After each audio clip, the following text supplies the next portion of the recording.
Hallelujah, जय मसीह। परमेश्वर पवित्र आत्मा के नाम से इस आराधना में हमारे साथ जितने भी भाई और बहना भाग ले रहे हैं, हम आपको यीशु मसीह के नाम से स्वागत करते हैं।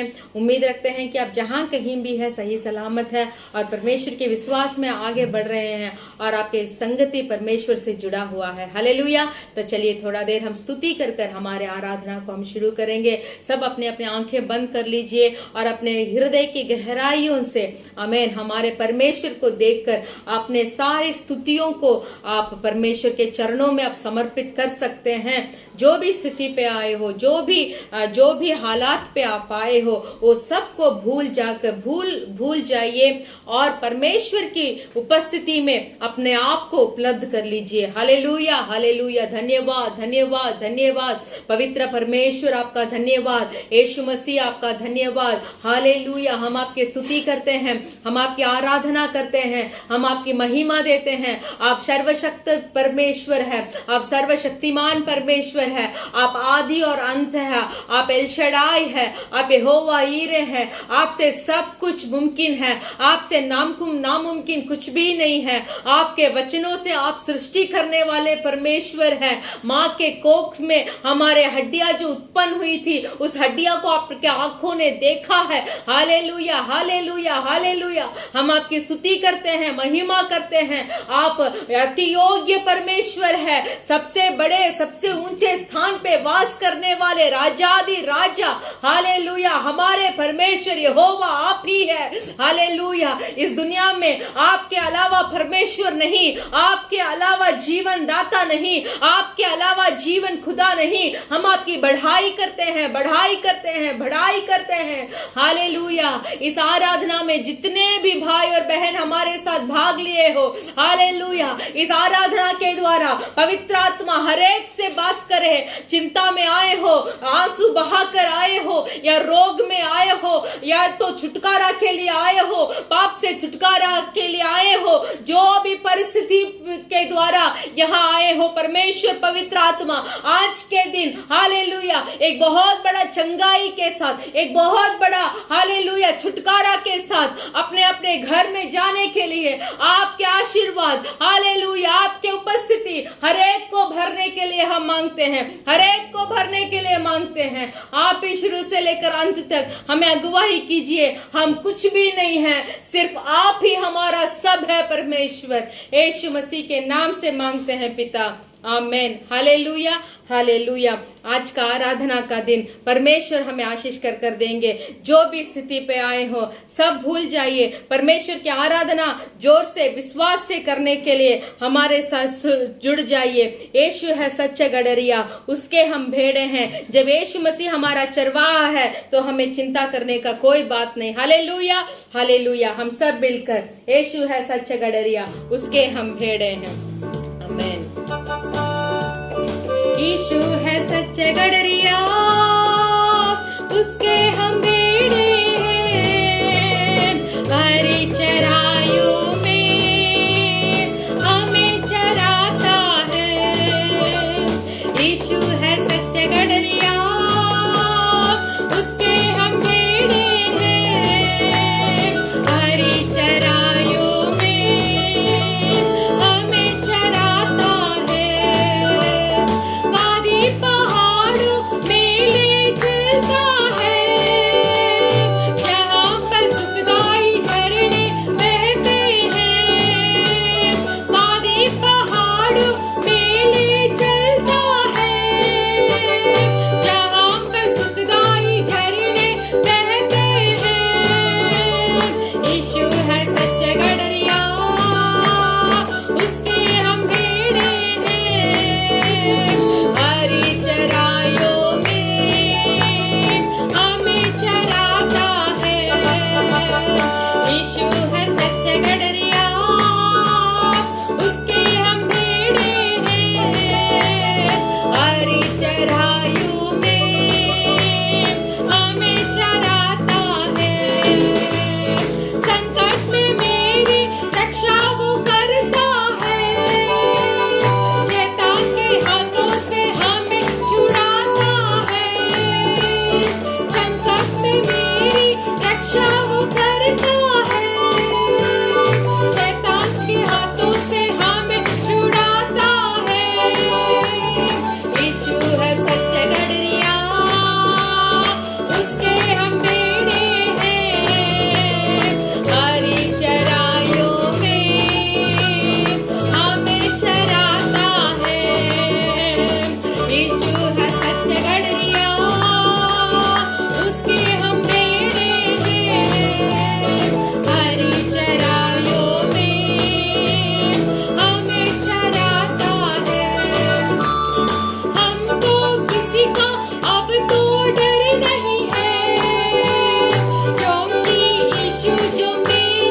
सच गडरिया, उसके हम भेड़े हैं।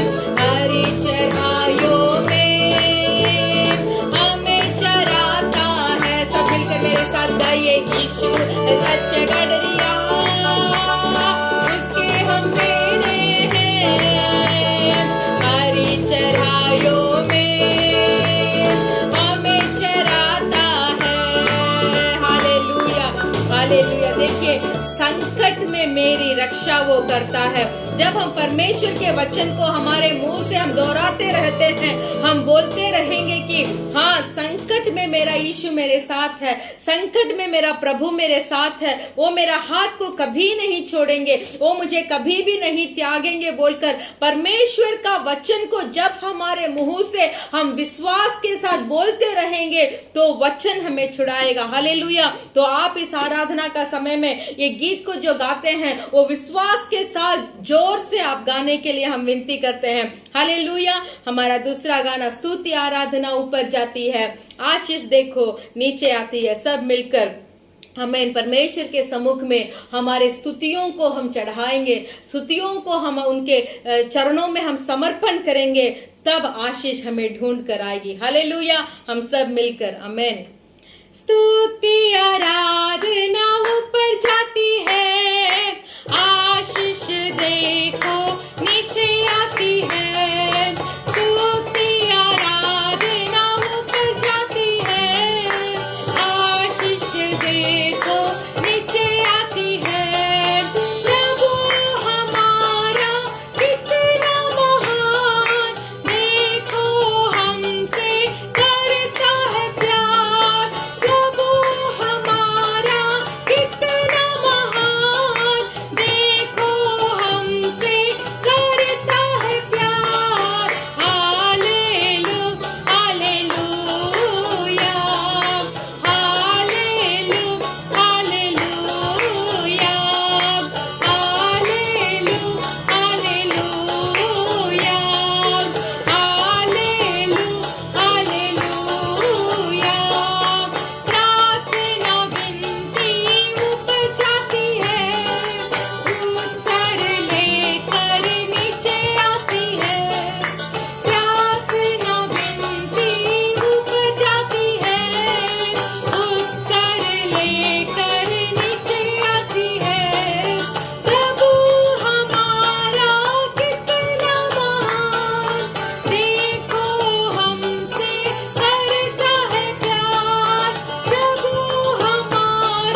जब परमेश्वर के चरणों में हमारे प्रार्थना को और हमारे विनतियों को जब हम उनके सम्मुख में हम बताते हैं, तब वो स्तुति, वो आराधना उनके प्रशंस में जो हम करते हैं, वो परमेश्वर के द्वार तक पहुंचकर हमें आशीर्वाद को लेके आती है। हालेलुया, हालेलुया, आमेन, हालेलुया। परमेश्वर महान है। परमेश्वर यीशु मसीह जब इस संसार में थे तो वो हमारे लिए, हमारे पापों के लिए, हमारे अधर्म कामों के लिए, हमारे लिए इस संसार में आए, क्रूस सहने के लिए और मारे जाने के लिए इस संसार पे आए थे। हालेलुया। परमेश्वर पिता ने अपने इकलौते पुत्र यीशु मसीह को हमारे लिए, मेरे लिए और आपके लिए इस संसार में भेजा। आमीन। यीशु मसीह ने क्रूस उठाया, अपमान को सहा, हालेलुया, सारे अपराधों को अपने ऊपर ले लिया, सारे दुनिया के पापों को अपने ऊपर ले लिया और उस क्रूस पे चढ़ाया गया। मेरे भाई और बहनों, सिर्फ क्रूस में चढ़ाया ही नहीं, बल्कि उस क्रूस में अपने आखिरी लहू तक यीशु मसीह ने बहा दिया। और सिर्फ लहू बहाया ही नहीं, अपने जान को भी हमारे लिए कुर्बान दे दिया, ताकि इस संसार में हम एक छुटकारा से जी सके। हालेलुया। मेरे प्रिय भाई और बहनों, मर जाने के बाद जब गाड़ा गया, तब तीसरे दिन पिता परमेश्वर ने अपने पवित्र आत्मा को लेकर यीशु मसीह को जिलाया। हालेलुया, यीशु मसीह को जिलाया। जब चेले लोगों ने पूछा कि यीशु मसीह आप जा रहे हैं, आपका आने का चिन्ह क्या है बोलकर पूछे, तब यीशु मसीह ने बहुत सारा चिन्ह को बताया।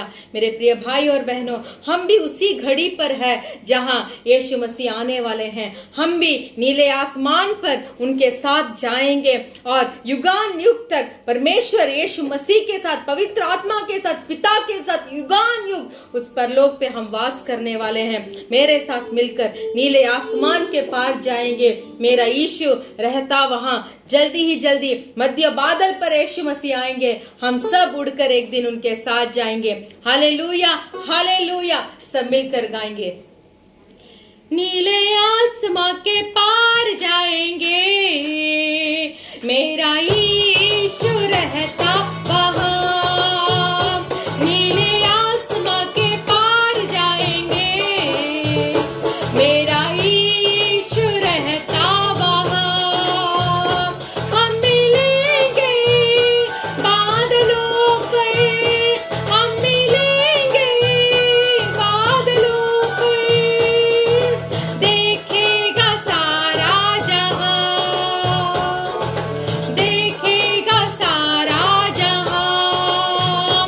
नीले आसमां के पार जाएंगे, मेरा यीशु रहता वहां। नीले आसमां के पार जाएंगे, मेरा यीशु रहता वहां। उसका कोई भी वादा ना होगा अधूरा, हर एक वादा उसका होता है पूरा। उसका कोई भी वादा, उसके आने का वादा भी होगा पूरा। देखेगा सारा जहां, उसके आने का वादा भी होगा पूरा। देखेगा सारा जहां, नीले आसमां के पार जाएंगे, मेरा यीशु रहता वहां। नीले आसमां के पार जाएंगे, मेरा यीशु रहता वहां। हम मिलेंगे बादलों पर, हम मिलेंगे बादलों पर। देखेगा सारा जहां, देखेगा सारा जहां। हालेलुया। अपने आप हाथ को उठाकर गाते रहिए, हाँ मैं एक दिन नीले आसमान के ऊपर जाऊंगा, मैं मेरे परमेश्वर के संग में रहने वाला हूँ। उस नीले आसमान में, उस मध्य बादल में जब मेरे परमेश्वर आएंगे तो मुझे भी अपने साथ लेके जाएंगे बोलकर विश्वास से बोलते रहिए हालेलुया। ये विश्वास है मेरा जो होगा पूरा, सपना ये मेरा ना रहेगा अधूरा। ये विश्वास है मेरा, संग संग हम रहेंगे अपने यीशु के, देखेगा सारा जहां। संग संग हम रहेंगे अपने यीशु के, देखेगा सारा जहां। सब कर हाथ उठाकर हम मिलेंगे बादलों पर, हम मिलेंगे बादलों पर, देखेगा सारा जहां, देखेगा सारा जहां। नीले आसमां के पार जाएंगे, मेरा यीशु रहता वहां। मेरे साथ सब मिलकर गाइए, नीले आसमां के पार जाएंगे, मेरा यीशु रहता वहां। नीले आसमां के पार जाएंगे, मेरा यीशु रहता वहां।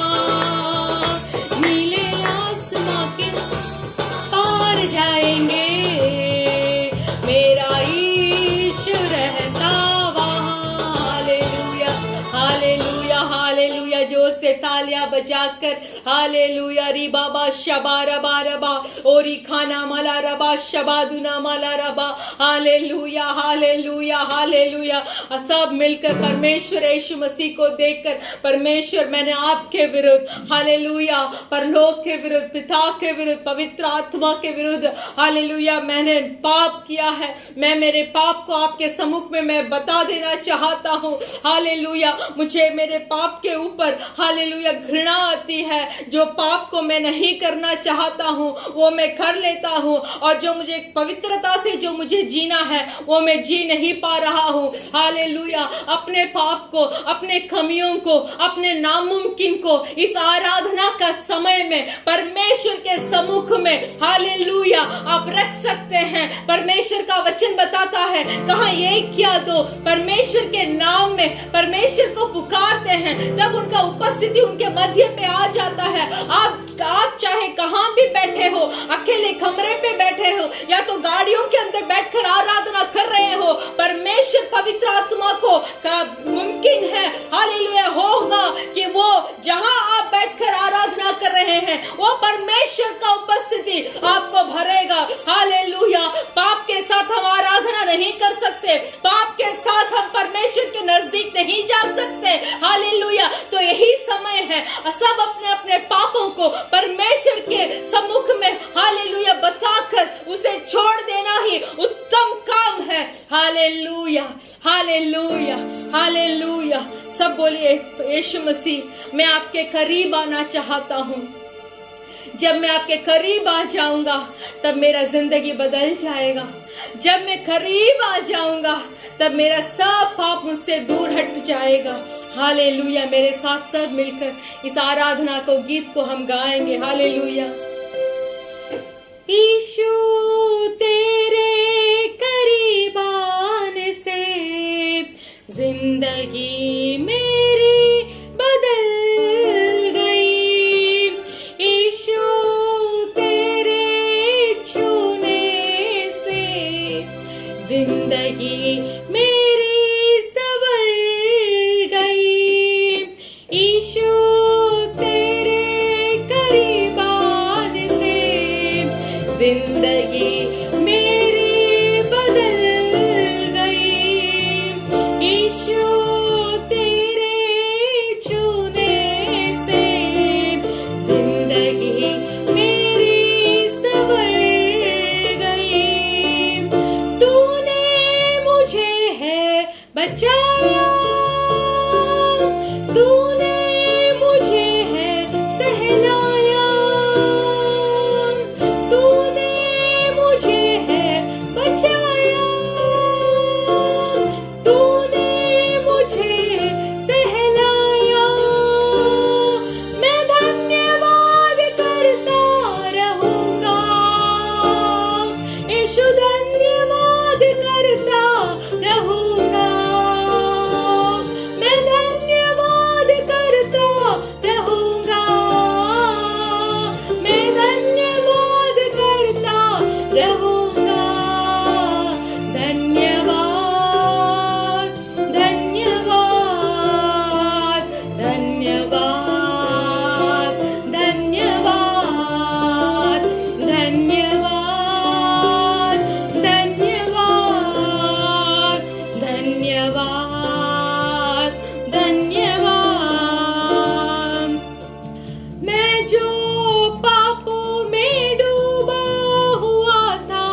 मुझसे दूर हुआ था, तूने मुझे है छुड़ाया, अपनी राह पर चलाया, तूने मुझे है छुड़ाया, अपनी राह पर चलाया। मैं धन्यवाद करता रहूंगा, यीशु धन्यवाद करता रहूंगा, मैं धन्यवाद करता रहूंगा, यीशु धन्यवाद करता रहूंगा। धन्यवाद, धन्यवाद, धन्यवाद, धन्यवाद। मेरे साथ सब लोग हाथ को उठाकर धन्यवाद, धन्यवाद, धन्यवाद, धन्यवाद। यीशु ने सा प्रेम जताया, मुझको अपना बेटा बनाया। यीशु ने सा प्रेम जताया, मुझको अपना बेटा बनाया, अपना लहू बहाया, जीवन नया दिलाया,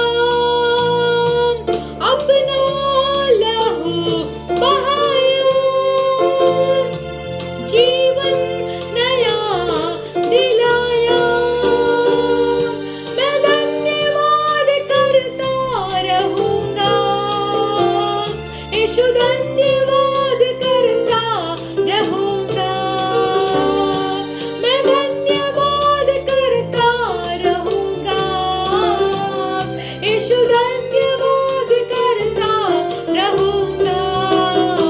धन्यवाद, धन्यवाद, धन्यवाद, धन्यवाद, धन्यवाद, धन्यवाद, धन्यवाद, धन्यवाद, धन्यवाद, धन्यवाद, धन्यवाद, धन्यवाद। Hallelujah, hallelujah. Thank you Lord Jesus. धन्यवाद, धन्यवाद, धन्यवाद। हालेलुया। आपने हमसे कितना प्रेम किया है। सब अपने हाथ को उठाकर इस आराधना का समय में परमेश्वर से बात करना शुरू कीजिए। हालेलुया। परमेश्वर हमारे आराधना को ग्रहण करते हैं, परमेश्वर हमारे बातों को सुनते हैं, परमेश्वर कभी हमें ठुकराते नहीं हैं। हमारे परमेश्वर यीशु मसीह हमें कभी छोड़ते नहीं हैं। उनके कृपा हमारे ऊपर बहुत है। Hallelujah, hallelujah. इसीलिए परमेश्वर के सम्मुख में हाथ को उठाकर परमेश्वर से बोलिए, धन्यवाद करता हूँ, मैं आपका धन्यवाद करता हूँ, आपके प्रेम के लिए मैं धन्यवाद करता हूँ, आपके प्यार के लिए मैं धन्यवाद करता हूँ, आपके संभाल, आप मुझे जिस तरीके से संभालते हैं उसके लिए मैं धन्यवाद करता हूँ। ओरी खाना माशबारबा, ओरी गला रबा दुना माशबारबा रबा रबा। मैं जितना बार मैं आपसे दूर हो गया था, कितने बार थे मैं आपसे दूर हो गया था, मैं आपको भूल गया था, फिर भी आपने आपके कृपा को, आपके समाधान को, आपके प्रेम को, आपके प्यार को मेरे सर के ऊपर बहुतायत से रखा है। ओ धन्यवाद, धन्यवाद, धन्यवाद। रिका नमा लरा बाशगारबा, ओ रिदना माला रबा शबारबा रबा। धन्यवाद आपके प्रेम के लिए, धन्यवाद। आपने मुझे आपके तरफ खींचकर आपके पीछा करवाया है। मैं धन्यवाद करता हूँ, मैं धन्यवाद करता हूँ। लगा रबा शबा लबा, ओरी खमा नमा शबा रबा रबा। धन्यवाद, धन्यवाद। रिखा नमा रबा शगा रबा रबा। ओ सब अपने अपने दो हाथों को परलोक के ओर उठाकर परमेश्वर का धन्यवाद कीजिए, परमेश्वर का शुक्रिया अदा कीजिए, परमेश्वर को धन्यवाद बोलिए। धन्यवाद, जीवन दिया, सहारा दिया, भरोसा दिया, अपने साथ रखा। हालेलुया। इस दुनिया में जितने लोग हैं परमेश्वर को नहीं जानते, जानते हैं भी तो पीछा नहीं करते, फिर भी हम थोड़े को परमेश्वर ने अपने लिए, अपने कामों के लिए हालेलुया हमें खींचकर हालेलुया अलग किया है। होरी खाना माशबाला बारबा, धन्यवाद धन्यवाद धन्यवाद धन्यवाद धन्यवाद करते हैं।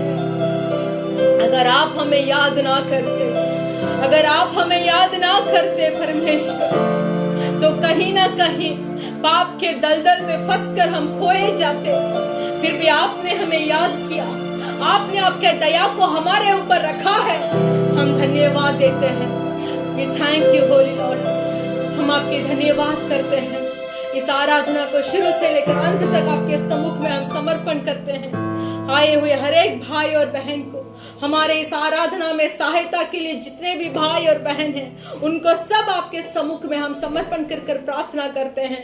आप ही अगुवाई कीजिए, वचन के लिए हम प्रार्थना करते हैं। जो भाई जो विनती को लेकर आपके सम्मुख में आए हैं, वचन के द्वारा आप उनसे बात करने के लिए हम मांगते हैं परमेश्वर, आपके सम्मुख में समर्पण करते हैं। यीशु मसीह के नाम से मांगते हैं पिता, आमेन। Hallelujah hallelujah. परमेश्वर आपको आशीष करे।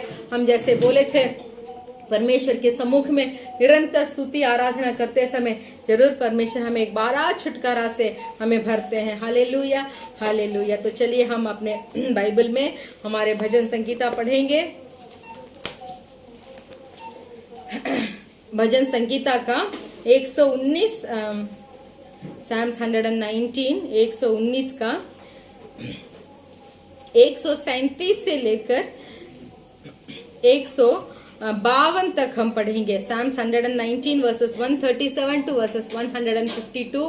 Psalms भजन संगीता 119 उसका 137 से लेकर 152 तक हम पढ़ेंगे।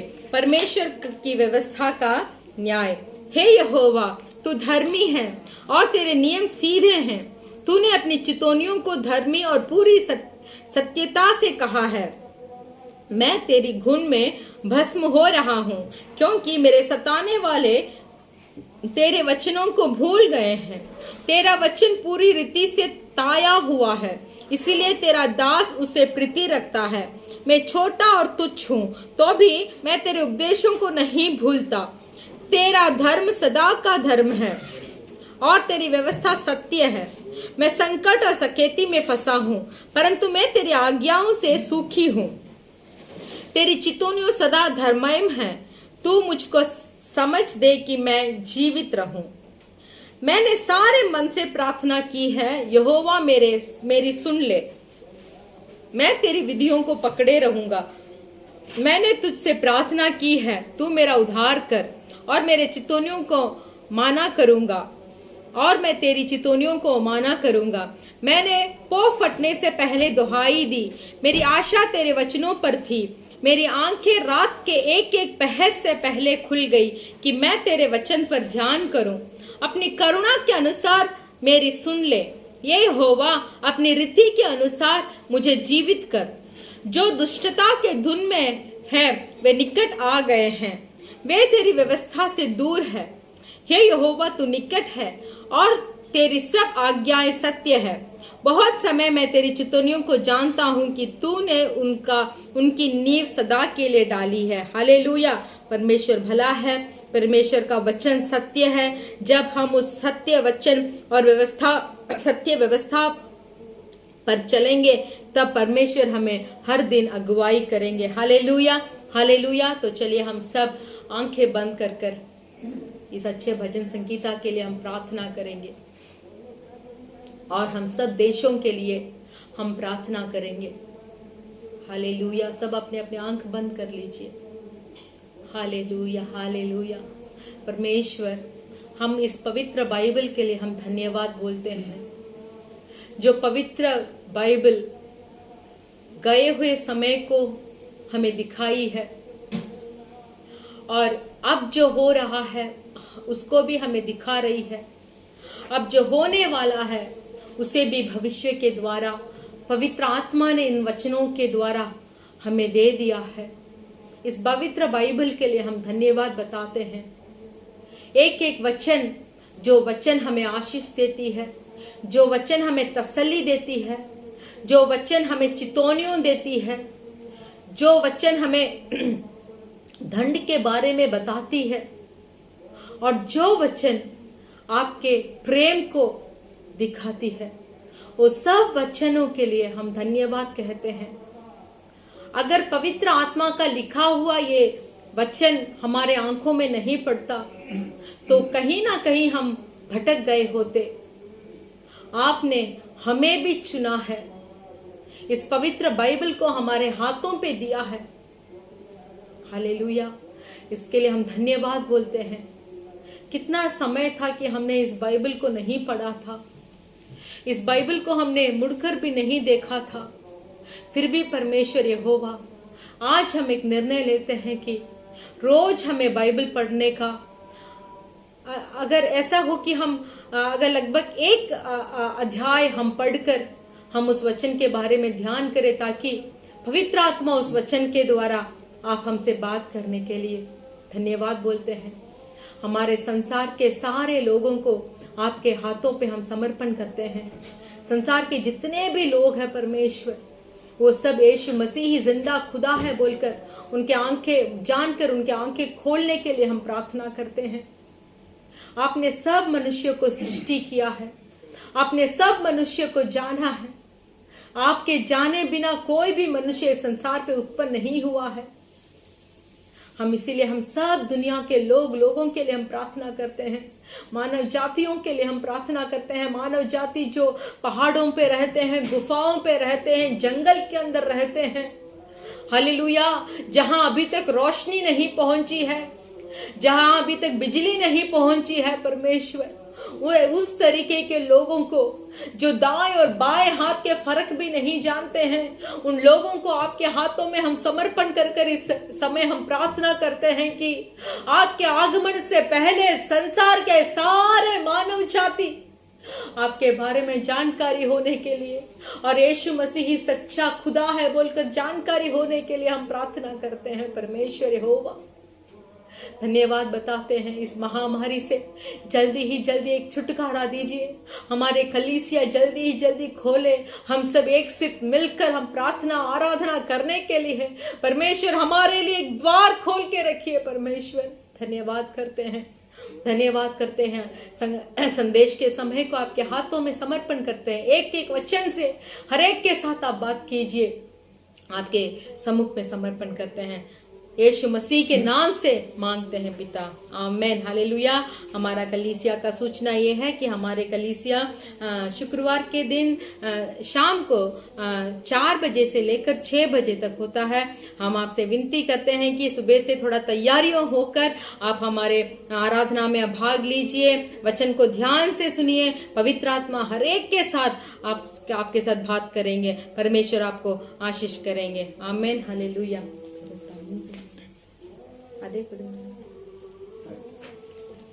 हालेलुया, परमेश्वर आपका आशीष करेंगे।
चप्पलें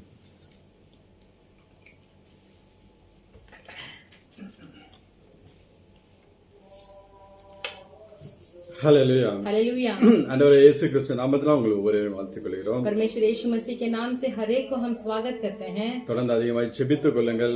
लगातार आप ज्यादा से ज्यादा प्रार्थना कीजिए। கூடிய சீக்கிரமாய் தேவன் எல்லா சூழ்நிலைகளை மாற்றி जल्दी ही जल्दी परमेश्वर सब हालात को बदल देंगे। நாம் எல்லாம் ஒன்று கூடி ஆராதிக்க முடியாது. हम सब एक साथ मिलकर आराधना करने के கர்த்தருடைய लिए கிருபை இந்த நாட்கள் நம்ம மத்தியிலே கடந்து வர வேண்டும். परमेश्वर का कृपा इन दिनों में हमारे साथ होना चाहिए। அதுக்காக ஜெபித்துக் கொள்ளுங்கள். கர்த்தர் உங்களை ஆசீர்வதிப்பார். इसके लिए आप प्रार्थना कीजिए, परमेश्वर आपको आशीष करेंगे। இந்த நாள் நாம் வேத வார்த்தைக்கு நேராக கடந்து செல்லலாம். इस दिन में भी हम हमारे पवित्र वचन के ओर हम ध्यान करेंगे। மத்தேயு எழுதின சுவிசேஷம் 6ஆம் அதிகாரம் मत्ती सुसमाचार का पुस्तक का 6वां अध्याय 22-23 वचनங்களை वासिக்கலாம். उसका 22 और 23 वचन को हम पढ़ेंगे। मत्ती सुसमाचार का पुस्तक 22वां 6ஆம் அதிகாரம் 6वां अध्याय का 22 और 23 वचन को हम पढ़ेंगे। शरीर का दिया आंख है, इसीलिए यदि तेरी आंख निर्मल हो तो तेरा सारा शरीर भी उजाला होगा, परंतु यदि तेरी आंख बुरी हो तो तेरा सारा शरीर भी अंधियारा होगा। इस कारण वह उजाला जो तुझ में है यदि अंधकार हो तो वह अंधकार कैसा बड़ा होगा। Hallelujah hallelujah. இந்த மத்தேயு எழுதின சுவிசேஷத்துல ये मत्ती सुसमाचार का पुस्तक में 5வது அதிகாரம் 6வது அதிகாரம் 7வது அதிகாரத்தை जो 5वां 6वां और 7वां अध्याय जो है மலை பிரசங்கம் என்று சொல்லி சொல்வார்கள். वो पहाड़ का उपदेश बोला जाता है। ஆண்டவரே இயேசு கிறிஸ்து மலையின் மேல் ஏறி இருந்து परमेश्वर यीशु मसीह जब पहाड़ पर गए அங்க எல்லா ஜனங்களுக்கும் பிரசங்கம் பண்ணினார். तो वहां उस पहाड़ पर सब लोगों को उपदेश दिया। இந்த 3 அதிகாரத்தை ये 3 अध्याय में ஆண்டவரே இயேசு கிறிஸ்து அறியாத நபர்கள் படித்தார்கள் என்றால் अगर इस 3 अध्याय को यीशु मसीह को जो नहीं जानते हैं अगर वो इसको पढ़े அவரை உடனே சொந்த இரட்சகராக ஏற்றுக்கொள்வார்கள். तो तुरंत परमेश्वर को अपना उद्धारकर्ता मान लेंगे। அப்படிப்பட்ட நல்ல வார்த்தைகளை தேவன் அங்க பிரசங்கம் பண்ணினார். तो एक अच्छा उपदेश को, एक अच्छा वचन को परमेश्वर ने यहाँ उपदेश दिया। உன் சத்துருவை சிநேகிக்க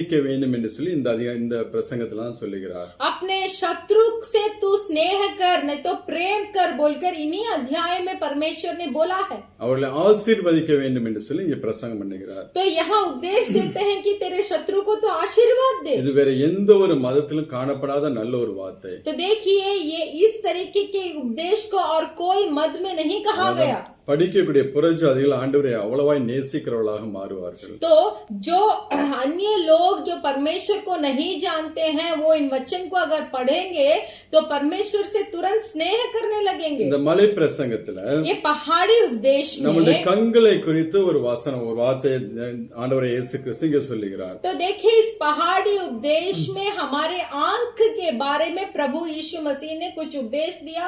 கண்ணானது நம்முடைய சரீரத்தின் விளக்காக இருக்கிறது. शरीर का दिया आंख है। அது உன் கண் தெளிவாய் இருந்தால் உன் சரீரம் முழுவதும் வெளிச்சமாய் இருக்கும். इसीलिए यदि तेरे आंख निर्मल होगा तो तेरा सारा शरीर भी उजाला होगा। உன் கண் கெட்டதாய் இருந்தால் अगर परंतु यदि तेरे आंख बुरी हो நம்முடைய சரீரம் முழுவதும் இருளாய் இருக்கும். तो तेरा सारा शरीर भी अंधियारा होगा। அப்ப நம்மளுடைய கண், நம்மளுடைய பார்க்கக்கூடிய பார்வைகள் இதெல்லாம் மிக மிக முக்கியமானது. तो देखिए हमारा आंख और जिन जिन चीजों को हम देखते हैं वो सब बहुत मुख्य है। நீங்க இப்ப கம்ப்யூட்டரை பாத்தீங்கன்னா अगर आप एक कंप्यूटर को आप देखेंगे கம்ப்யூட்டர் 3ஆ பிரிப்பாங்க. उस कंप्यूटर को 3 भाग किया जाता है। இன்புட் டிவைஸ், उसको निवेश कर कर बोला जाता है, सेंट्रल प्रोसेसिंग यूनिट और केंद्रीय प्रक्रमण एकक बोलकर बोला जाता है, आउटपुट और उत्पादन बोलकर 3 भाग उसका है। நம்ம कीबोर्ड हमारा और जो कीबोर्ड उसमें होता है, माउस और जो माउस बोला जाता है जिसमें से कुछ किया जाता है उस कंप्यूटर के अंदर। இன்னும் நம்ம அந்த கடைங்கெல்லாம் போனா அந்த बारकोड ரீடர் இருக்கும். और भी जब हम अभी कुछ दुकान में जाते हैं तो हम देखते हैं काला लकीर खींचा हुआ कुछ बारकोड होता है जिसमें से सब पढ़े जाते हैं। இதெல்லாம் இன்புட் டிவைஸ். ये सब निवेश है। இதுல என்ன நாம் கொடுக்கிறோமோ तो इस निवेश के अंदर जिस जिस चीजों को हम देते हैं அது கம்ப்யூட்டர் உள்ள போய் तो वो उस कंप्यूटर के अंदर जाता है அதை ப்ராசஸ் பண்ணி और उसमें कुछ उस विधा करता है उसको। அது அவுட்புட் ஆக ஒண்ணு நம்ம வந்து டிஸ்பிளேல பார்க்கலாம் இல்ல பிரிண்ட் அவுட் எடுக்கலாம்। तो जिस जिस चीजों को कंप्यूटर के अंदर हम बेचते हैं वो कुछ विधि के द्वारा वो फिर से हमें बाहर भेजती है। அப்ப அந்த கம்ப்யூட்டர் இன்புட்ல நாம் கொடுக்கிறது தவறானதை கொடுத்தோம் என்றால் अगर हम निवेश में कुछ गलत हम भेजेंगे तो அங்கே உள்ள தவறானது ப்ராசஸ் ஆகி தவறான அவுட்புட் வரும்। तो देखिए वही गलत काम उस कंप्यूटर के अंदर गलत तरीका से उत्पन्न होता है और बाहर आता है। அதே போலதான் वैसे ही இல்ல நம்ம சிலப்ப அது வந்து அவுட்புட்டே வராது। कुछ समय देखिए उत्पादन ही नहीं रहेगा। அதே போலதான் நம்மளுடைய சரீரத்தில் இருக்கக்கூடிய கண்ணு அப்படிதான் இருக்கிறது। तो उसी तरीका से ही हमारा इस शरीर के आंख भी है। நம் கண் பார்க்கக்கூடிய எல்லாவற்றையும் जिन जिन चीजों को हमारे आंख देखती है நம்மளுடைய சிந்தனைக்குள்ள இருதயத்துக்குள்ள கொண்டு போய் வைக்குமா என்றால் तो देखिए जो जो चीज को हम देखते हैं वो देखने वाले चीजें हमारे सोच के अंदर जाकर हमारे हृदय में अगर घुस जाती है நம்மளுடைய இருதயம் கரைப்பட்டு போய்விடும்। तब हमारा हृदय जो है वो बहुत बेकार हो जाएगा। ஒரு சிலவகளை மட்டும் நாம் உள்ளே செலுத்த வேண்டும்। कुछ ही चीजों को हम अंदर हमें रखना है ஒரு சிலவகளை நாம் மறந்து விட வேண்டும்। और कुछ समय ऐसा है कि उसको हम भूल जाना है। நம்மளுடைய இருதயத்துக்குள்ளே கொண்டு போக கூடாது। तो वो बुरी चीजों को हमारे हृदय के अंदर हमें नहीं ले जाना है। மார்க் 7ஆம் அதிகாரம் मरकुस का पुस्तक का 7वां अध्याय 20 இருந்து 23 वரை उள்ள वचनங்களை வாசிக்கலாம்। 20 से 23 तक हम पढ़ेंगे। मरकुस का 7वां अध्याय 20 से 23 तक। फिर उसने कहा जो मनुष्य में से निकलता है वह मनुष्य का अशुद्ध करता है, क्योंकि भीतर से अर्थात मनुष्य के मन से बुरे बुरे विचार, व्यभिचार, चोरी, हत्या, परस्त्री गमन, लोभ, दुष्टता, छल, लुचपन, कुदिष्टि, निंदा, अभिमान और मूर्खता निकलती है। ये सब बुरी बातें भीतर ही से निकलती है और मनुष्य को अशुद्ध करती है। இங்கே சொல்லப்பட்ட காரியங்கள் எல்லாம் तो देखिए यहाँ जो जो कार्य कहा गया है மேக்ஸிமம் நம்மளுடைய கண்கள் மூலம் உள்ளே போகக்கூடிய காரியங்கள்। ज्यादा से ज्यादा हमारे आंखों के द्वारा ही वो हमारा हृदय तक पहुंचता है। இதெல்லாம் நம்மளுடைய இருதயத்துல போய் ஸ்டோர் ஆகிவிடும்। ये सब जाकर हमारे हृदय के अंदर रह जाएगा। அந்த இருதயத்தின் நிறைவினால வாய் பேச ஆரம்பிக்கும்। तो जितना हृदय के अंदर भरा हुआ है वही चीज हमारा मुंह से बाहर निकलता அப்ப है। நீங்க பார்க்கக்கூடிய காரியங்கள்ல तो देखिए जो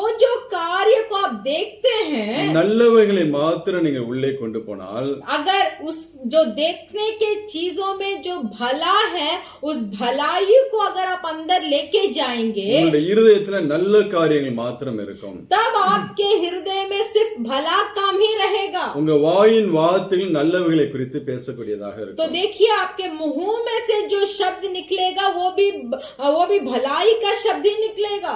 அதே நேரத்துல देखिए उसी समय கெட்ட காரியங்களையும் बुरा काम வேதம் அறிவிக்கக்கூடிய காரியங்களையும் हमारा पवित्र बाइबल जिस कामों को घृणा करती है वो काम நாம் கண்களிலே பார்த்து अगर उसको हमारी नजरों से हम நம்முடைய देखें சிந்தனைகளில் அதை குறித்து சிந்தித்து तो उसके बारे में हम सोचते रहेंगे। நம்முடைய இருதயத்துல போய் ஸ்டோர் ஆகும் என்றால் तो वो सोचने का काम अगर हमारा हृदय के अंदर जाकर रह जाएगा तो நம்முடைய சரீரம் இருளாய் இருக்கும் என்று சொல்லி ஆண்டவர் சொல்கிறார்। तो हमारा शरीर भी अंधियारा हो जाएगा बोलकर हमारे पवित्र प्रभु बताते हैं। இன்னும் சரீரம் என்று சொல்வதை காட்டிலும் और भी शरीर बोलेंगे, शरीर से भी ज्यादा ऐसे बोल सकते हैं நம்முடைய ஆத்துமா हमारा आत्मा जो है நம்முடைய ஆத்துமா அப்படியே இருளாக இருந்து तो கொண்டிருக்கும்। हमारा आत्मा जो है वो अंधियारा हो जाएगा। அதனால ஆண்டவர் சொல்கிறார் इसीलिए परमेश्वर बताते हैं கண் சரீரத்தின் விளக்காக இருக்கிறது, तेरे आंख शरीर का दिया है। அது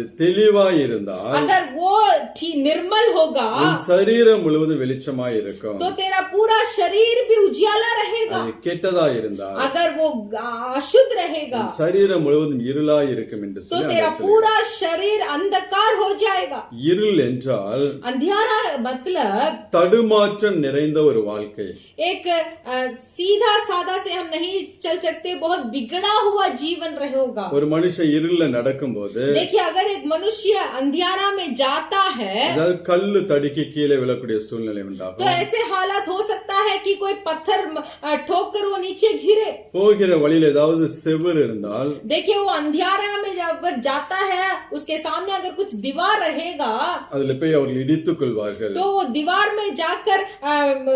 में जाकर उनको वो दीवार उनको रोक सकता है. இதுதான் இருள் நிறைந்த வாழ்க்கை. तो ये इसका मतलब है एक अंधियारा भरा हुआ जीवन. தடுமாற்றம் ஒரு ஸ்டெடி இல்லாத ஒரு வாழ்க்கை. देखिए वो जो अंधियारा में जो रहते हैं उनके जीवन में एक सीधी रास्ता नहीं होगा. ஆனால் கண் சுத்தமா இருந்தால் देखिए अगर आंख साफ रहेगा இருள் எல்லாம் மாறும். तो अंधियारा सब बदल जाएगा. நம்முடைய வாழ்க்கையில் இருக்கக்கூடிய எல்லா தடுமாற்றங்களும் மாறும். हमारा जिंदगी में जितना भी बिगड़ापन है वो सब बदल जाएगा. இந்த நாட்கள் நாம் ஒவ்வொரு பிள்ளைகளும் इसलिए इन दिनों में हम हर एक मनुष्य தெளிந்த பார்வை உடையவர்களாய் மாற வேண்டும். एक निर्मल नजर के जैसे हमें होना चाहिए. நாம் வாசிக்கலாம். हम पढ़ेंगे மார்க் 8ஆம் அதிகாரம் मरकुस का पुस्तक का 8वां अध्याय 22 25 வரை உள்ள வசனங்கள். 22 से लेकर 25 तक हम पढ़ेंगे. मरकुस 8वां अध्याय 22 से लेकर 25 तक हम पढ़ेंगे.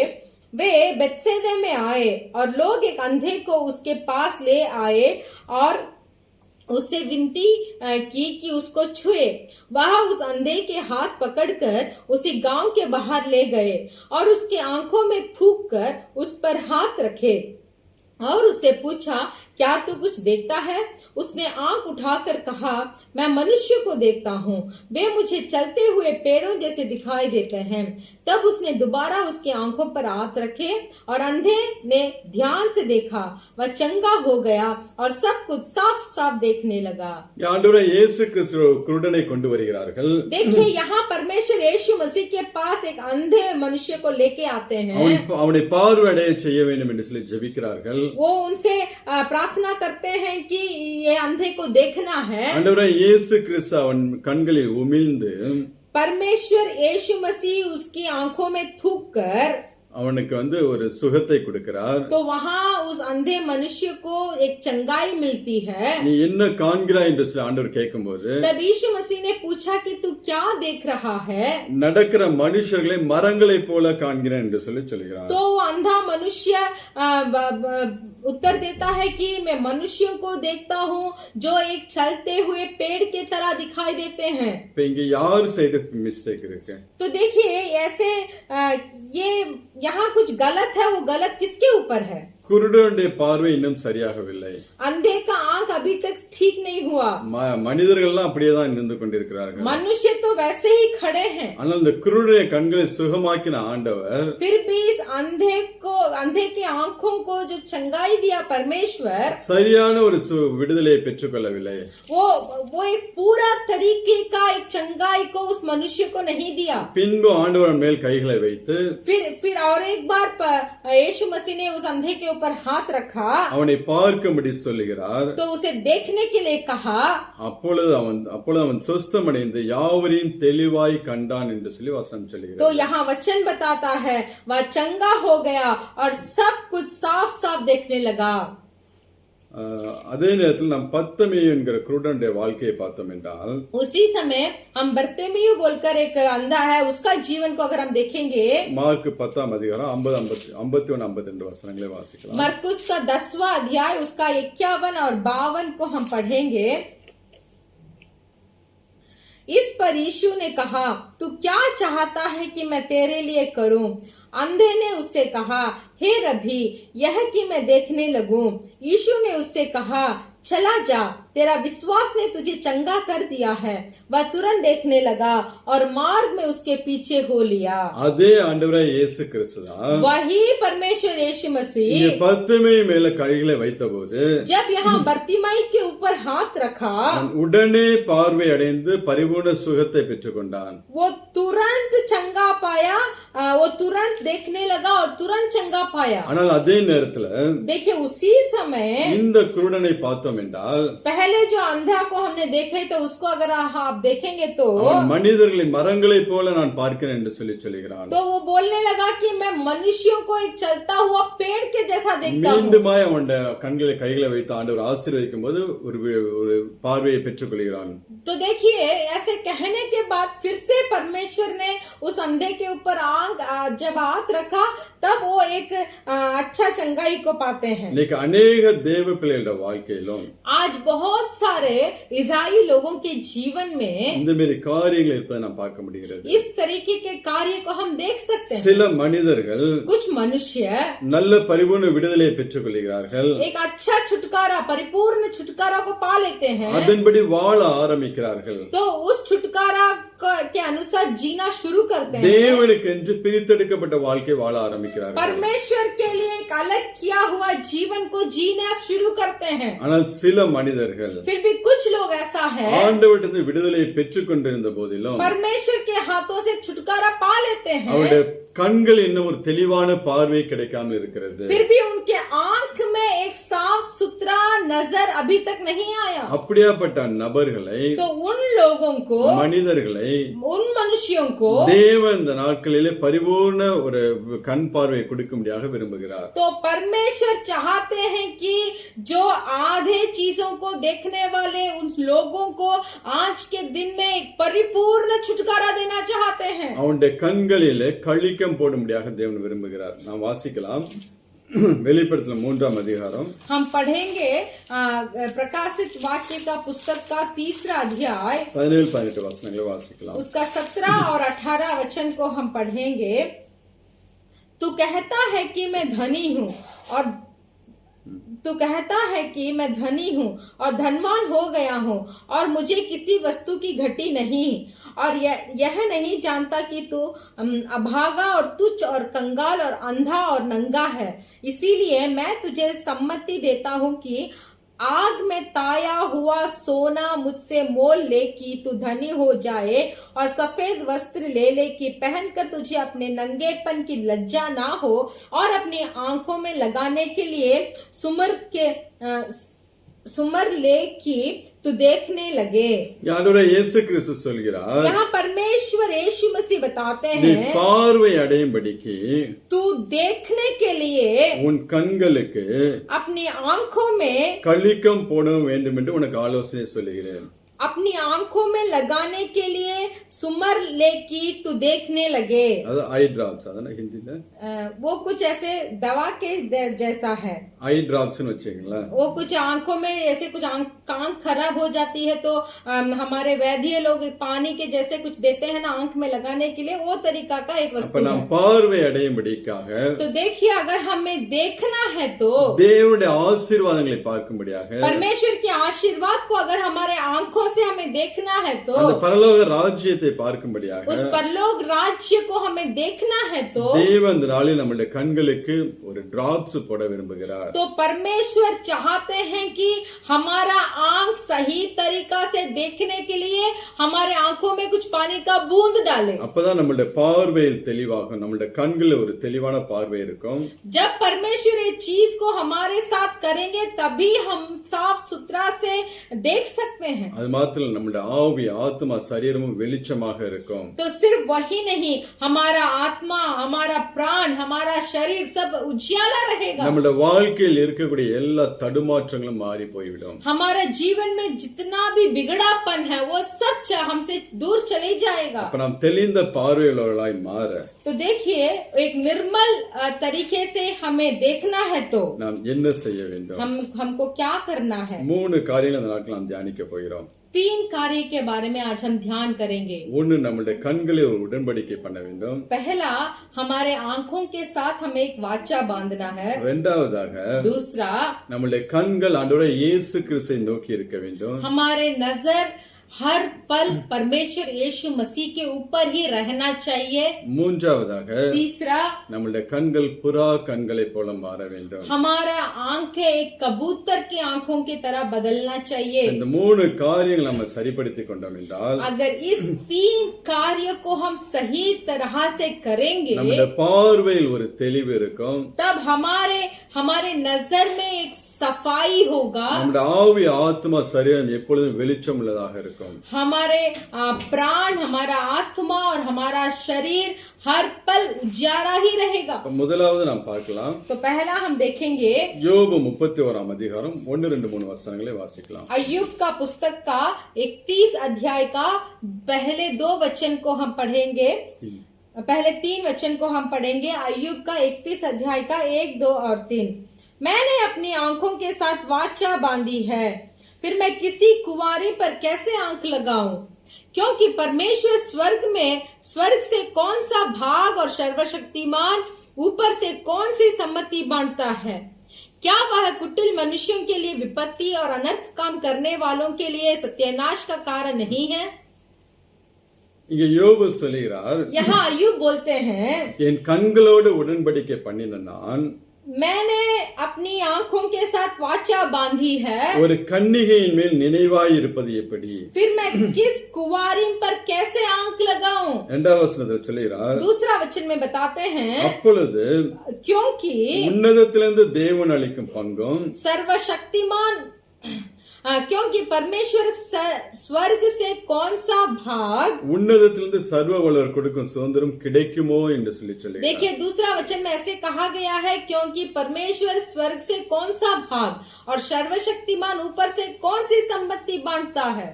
மாறுபாடானுக்கு ஆபத்தும் அக்கிரம செய்யக்காருக்கு ஆக்கினையும் அல்லவோ கிடைக்கும் என்று சொல்கிறார். और तीसरा वचन देखिए, ऐसा कहा गया है कि क्या वह कुटिल मनुष्य के लिए विपत्ति और अनर्थ काम करने वालों के लिए सत्यानाश का कारण नहीं है? என் கண்களோடு நான் உடன்படிக்கை பண்ணியிருக்கிறேன் என்று சொல்கிறார். यहाँ बोला गया है कि मैंने अपने आंखों के साथ वाचा बांधा है। அதாவது இந்த உலகத்துல நாம் எல்லாவற்றையும் பார்க்கக்கூடிய சூழ்நிலை தான் நாம் வாழ்ந்து கொண்டிருக்கிறோம். देखिए ऐसा है कि इस संसार में हम सब चीजों को हमारी नजरों से देखने का हालात के अंदर ही हम आए हैं। நமக்கு முன்பாக இருக்கக்கூடிய எல்லாவற்றையும் நாம் பார்த்துதான் ஆக வேண்டும். देखिए हमारे सामने जितने भी चीज है उसको हम देखना ही है, ऐसे हालात के अंदर हम हैं। ஆனால் फिर भी அது எல்லாம் உள்ளே போகாதபடி நாம் காத்துக்கொள்கிற பிள்ளைகளாக இருக்க வேண்டும். देखिए फिर भी जितने चीज को हम देखते हैं उसमें से सब चीज को हमारे अंदर हमें लेके नहीं जाना चाहिए। அதான் யோபு சொல்கிறார், इसलिए अब अय्यूब बोले हैं, என் கண்களோடு உடன்படிக்கை பண்ணின நான் मैंने अपनी आंखों के साथ जो वाचा बांधा ஒரு है, கன்னியின் மேல் நினைவாய் இருப்பது எப்படி? फिर मैं किसी कुंवारी पर कैसे आंख लगाऊं? நினைவு என்றால் அந்த காரியத்தை சிந்தனைக்குள்ள கொண்டு போய் அதையே யோசிக்க மாட்டேன் என்று சொல்லுகிறார். तो देखिए इसका मतलब अय्यूब ऐसे बोलते हैं कि जो कार्य को मैं देखता हूँ उसको मेरे सोच के अंदर लेके जाकर फिर उसको मेरा हृदय में बसाकर मैं उसको फिर से नहीं सोचूंगा। அப்படி நான் செய்கிறவனாக இருந்தேன் என்றால், अगर मैं उस बुरी सोच समझ को मेरे हृदय के अंदर रखकर उसके बारे में अगर मैं सोचता रहूंगा तो தேவன் கிடைக்கக்கூடிய ஆசீர்வாதம் எனக்கு எப்படி கிடைக்கும் என்று சொல்லி கேள்வி तो கேட்கிறார். परमेश्वर के सम्मुख के द्वारा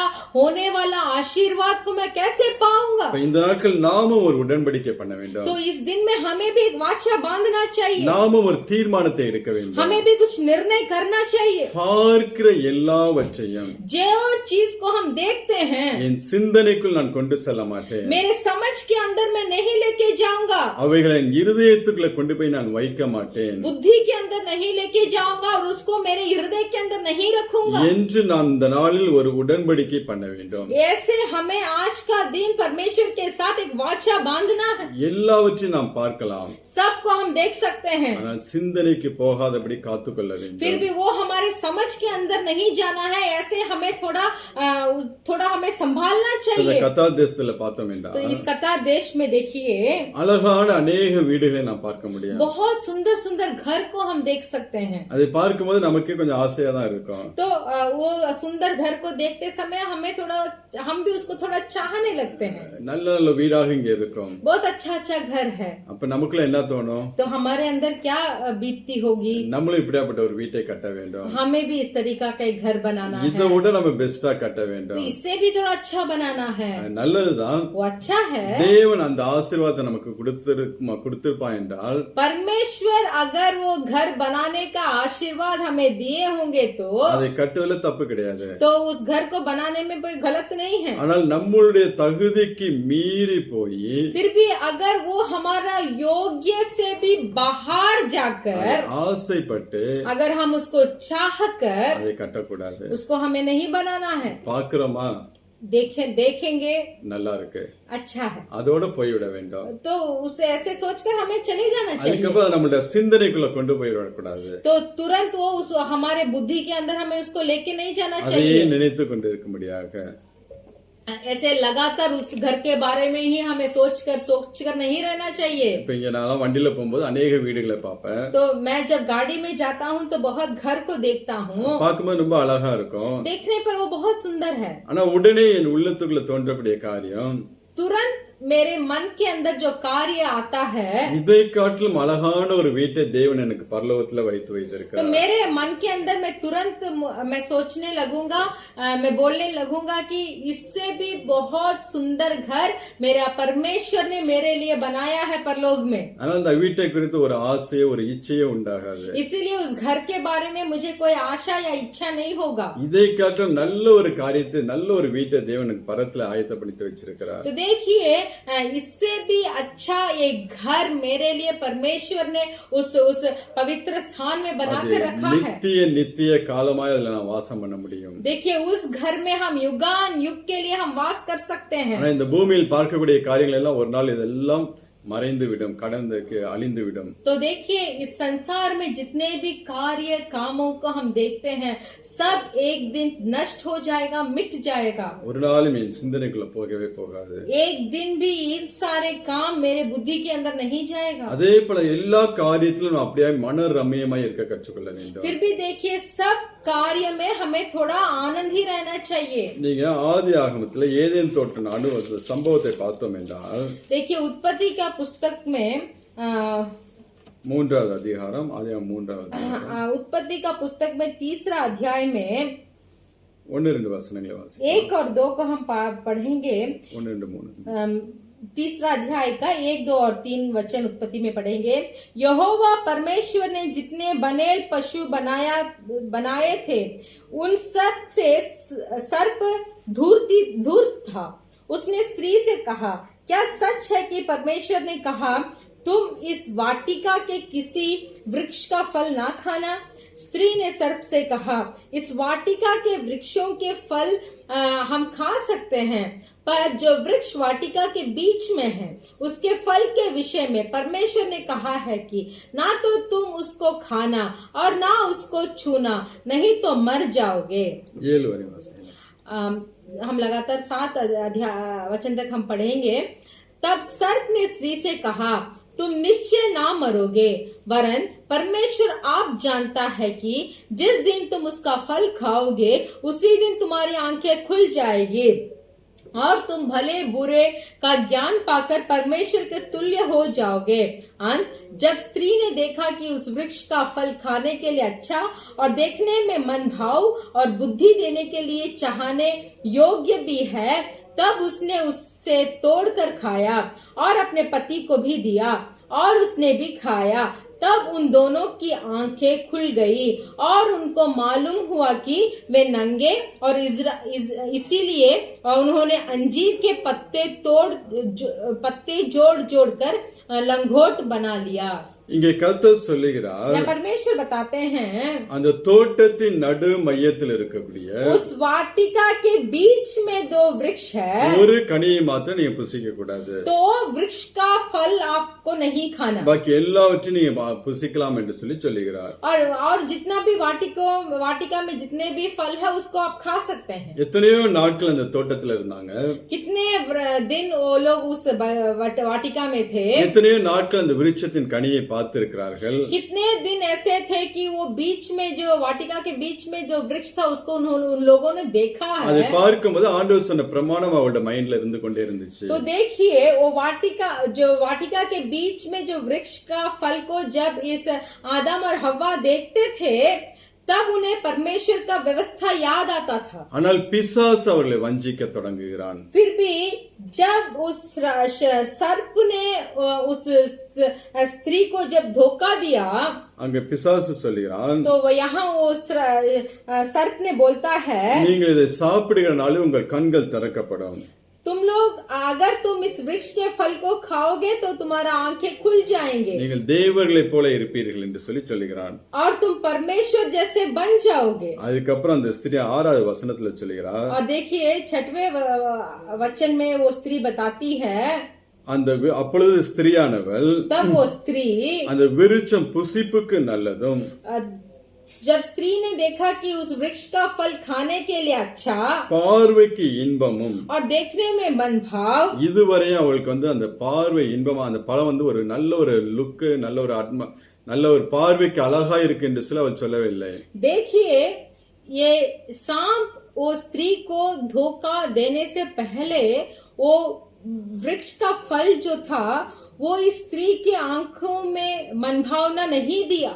எத்தனையோ தடவை பார்த்திருக்கிறார்கள், बहुत दिन उस वृक्ष का फल को इन्होंने देखा है, ஆனால் சிந்தனைக்குள் அந்த காரியத்தை கொண்டு போகவில்லை. फिर भी देखिए अपने बुद्धि के अंदर वो फल को नहीं लेके गए. பிசாசு என்னைக்கு வஞ்சிக்க ஆரம்பித்தானோ देखिए जब शैतान उन्हें धोखा देने लगे அப்பொழுது அந்த காரியம் உள்ளே போக ஆரம்பிக்கிறது. तब वो वृक्ष उनके आंख के द्वारा उनके मन तक पहुंच गया. பார்வைக்கு இன்பமாக இருக்கிறது என்று तब वो बोलने लगी कि ये इस फल देखने में बहुत मनभावना है. நம்ம அப்படி அனுபவத்துக்கு போறோமா? क्या हम इस तरीके के अनुभव के अंदर जाते हैं? கொஞ்ச நாள் அப்படியே தடுத்து நம்ம வேண்டாம் என்று சொல்லி நாம் தடுத்து வைத்திருப்போம். ऐसा है कि थोड़ा दिन इन बुरे चीजों को ना देखने के लिए कुछ रुकावट को हम अपने आप को करते हैं. ஆனால் சில நாளுக்கு அப்புறம் அந்த பாவத்தை செய்ய ஆரம்பிச்சு फिर விடுவோம். भी देखिए थोड़े दिन के बाद वही पाप को हम फिर से दोहराने लगते हैं. ஒன்று நாம் புரிந்து கொள்ள வேண்டும், तो देखिए एक चीज को इसमें से हमें समझना चाहिए, பிசாசு நம்மளை வஞ்சிக்க ஆரம்பித்து விட்டான். शैतान हमें धोखा देने के लिए शुरू हो गया. தேவனுடைய ஆசீர்வாதத்தை விட்டு துரத்துவதற்கு பிசாசு பிளான் பண்ணி விட்டான். परमेश्वर के आशीर्वाद से हमें दूर हटाने के लिए शैतान कुछ तरकीब कर रहा है बोलकर हमें समझना चाहिए. அதனால இந்த சூழ்நிலையை விட்டு நாம் ஓடி வெளியே வருகிற பிள்ளைகளாக இருக்க வேண்டும். इसीलिए इस हालात को छोड़कर हमें बाहर दौड़ना चाहिए. நம்முடைய சிந்தனைகளுக்குள்ள இன்னும் போட்டு அந்த பாவத்தை செய்கிற பிள்ளைகளாக இருந்தோம் என்றால், देखिए हमारे मन के अंदर हमारे सोच और समझ के अंदर इस पाप को डालकर हम उस पाप के बारे में अगर सोचते रहेंगे तो பிசாசு நம்முடைய ஆசீர்வாதங்களை எல்லாம் கெடுத்து கொண்டிருக்கிறான் என்று சொல்லி அர்த்தம். तो शैतान हमारे आशीर्वादों को बिगाड़ रहा है. அதுக்கப்புறம் பாருங்க, இவங்க அந்த ஏவாள் அந்த பழத்தை சாப்பிடுகிறாள், उसके बाद देखिए ये हव्वा ने उस फल को खाई, ஆதாமுக்கு கொடுக்கிறாள், आदम को भी दी, அவனும் சாப்பிடுகிறான். वो भी खाता है. அவள் 2 பேரையும் தேவன் அந்த ஏதேன் தோட்டத்தை விட்டு வெளியே அனுப்பிவிட்டார். तो देखिए उन दोनों को परमेश्वर ने उस वाटिका से बाहर किया. अनेक பிள்ளைகளோட வாழ்க்கையில आज बहुत सारे मनुष्यों के जीवन में இந்த மாதிரி தான் தேவனுடைய ஆசீர்வாதத்தை இழந்து கொண்டிருக்கிறார்கள். तो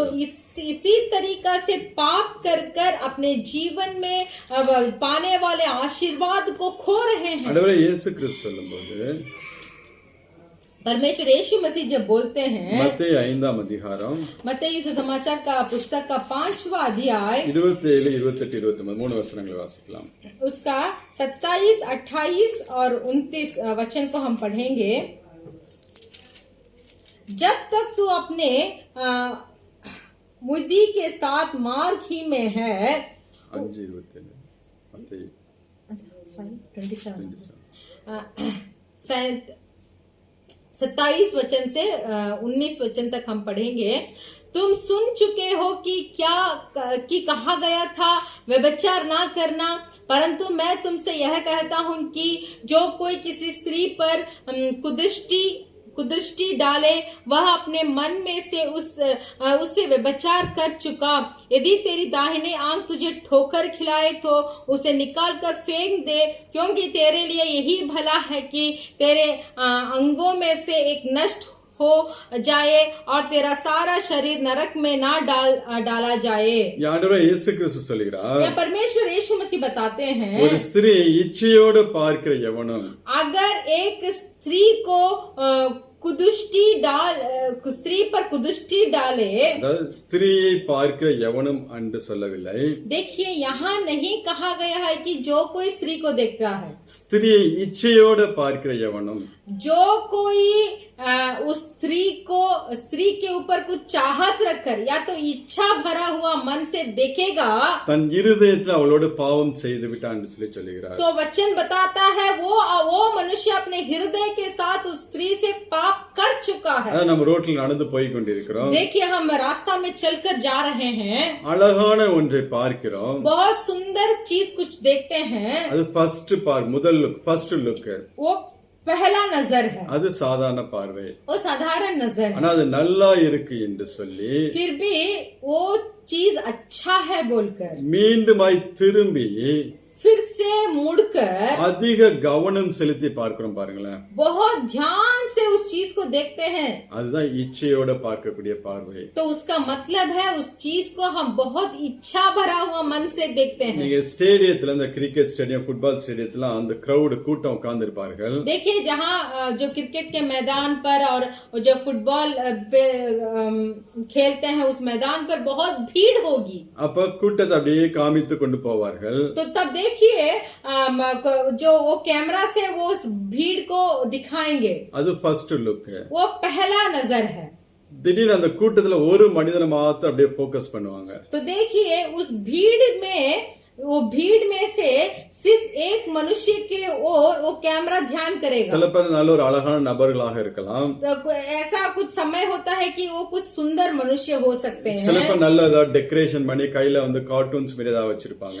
कुछ समय ऐसा होता है, आप देखे होंगे वो भीड़ में जो मनुष्य लोग होते हैं वो चेहरे में बहुत सजावट करते हैं और अपने हाथों में कुछ चीज लिए हुए कुछ प्रकट करना चाहते हैं, அவங்களை ஃபோக்கஸ் பண்ணி காமிப்பாங்க। तो वो कैमरा क्या करता है, उन लोगों को ऐसे ध्यान से उनको दिखाता है। நம்ம அந்த மாதிரி இருந்து விடக்கூடாது, तो हम उस जैसे नहीं रहना है, அதுதான் இச்சையோட பார்க்கக்கூடிய பார்வை। तो इसका मतलब है बहुत इच्छा से उसको देखना। முதலாவது பார்த்து அப்படியே நம்ம போயிடுறோம், पहला है कि हम उसको देखकर हम चले जाते हैं, திருப்பி நம்ம அதை டர்ன் பண்ணி திரும்பி நம்ம பார்க்க ஆரம்பிக்கும் போதுதான், देखिए जो पहले देखा हुआ चीज को फिर से दोबारा कुछ और ध्यान लगाकर अगर हम उसको देखते हैं, அது நம்மளுடைய சிந்தனைக்குள்ள போய் பாவத்தை பிறப்பிக்க ஆரம்பிக்கிறது, तो वो चीज हमारे मन के अंदर जाकर पाप को उत्पन्न करेगा, நம்மளுடைய இருதயத்துல போய் அது அப்படியே உட்கார்ந்து கொள்கிறது, हमारा मन के अंदर हृदय के अंदर जाकर वो चीज बैठ जाएगा। இன்னைக்கு அப்படி செய்ய மாட்டேன் என்று சொல்லி ஒரு தீர்மானத்தை நாம் எடுக்க வேண்டும்। तो आज ऐसे नहीं करना है बोलकर आप निर्णय कीजिए, அதுதான் கண்களோடு பண்ணக்கூடிய ஒரு உடன்படிக்கை। तो इसका मतलब ही है कि अपने आंखों के साथ एक वाचा बांधना, நான் பார்க்கக்கூடிய எல்லாவற்றையும் जो चीज को मैं देखता हूँ என் இருதயத்தை என் சிந்தனைக்குள்ள கொண்டு போய் मेरे मन के अंदर लेके जाकर என் இருதயத்துக்குள்ள வைக்க மாட்டேன் என்று சொல்லி ஒரு தீர்மானத்தை எடுக்க வேண்டும்। मेरे हृदय के अंदर मैं नहीं रखूंगा बोलकर एक निर्णय कीजिए। நீங்க சாலமோனுடைய வாழ்க்கையை பாத்தீங்கன்னா, सुलेमान के जीवन में आप देखिए, நாம் எடுத்துக்கொள்ளும் பிரசங்க 2ஆம் அதிகாரம், हम लेंगे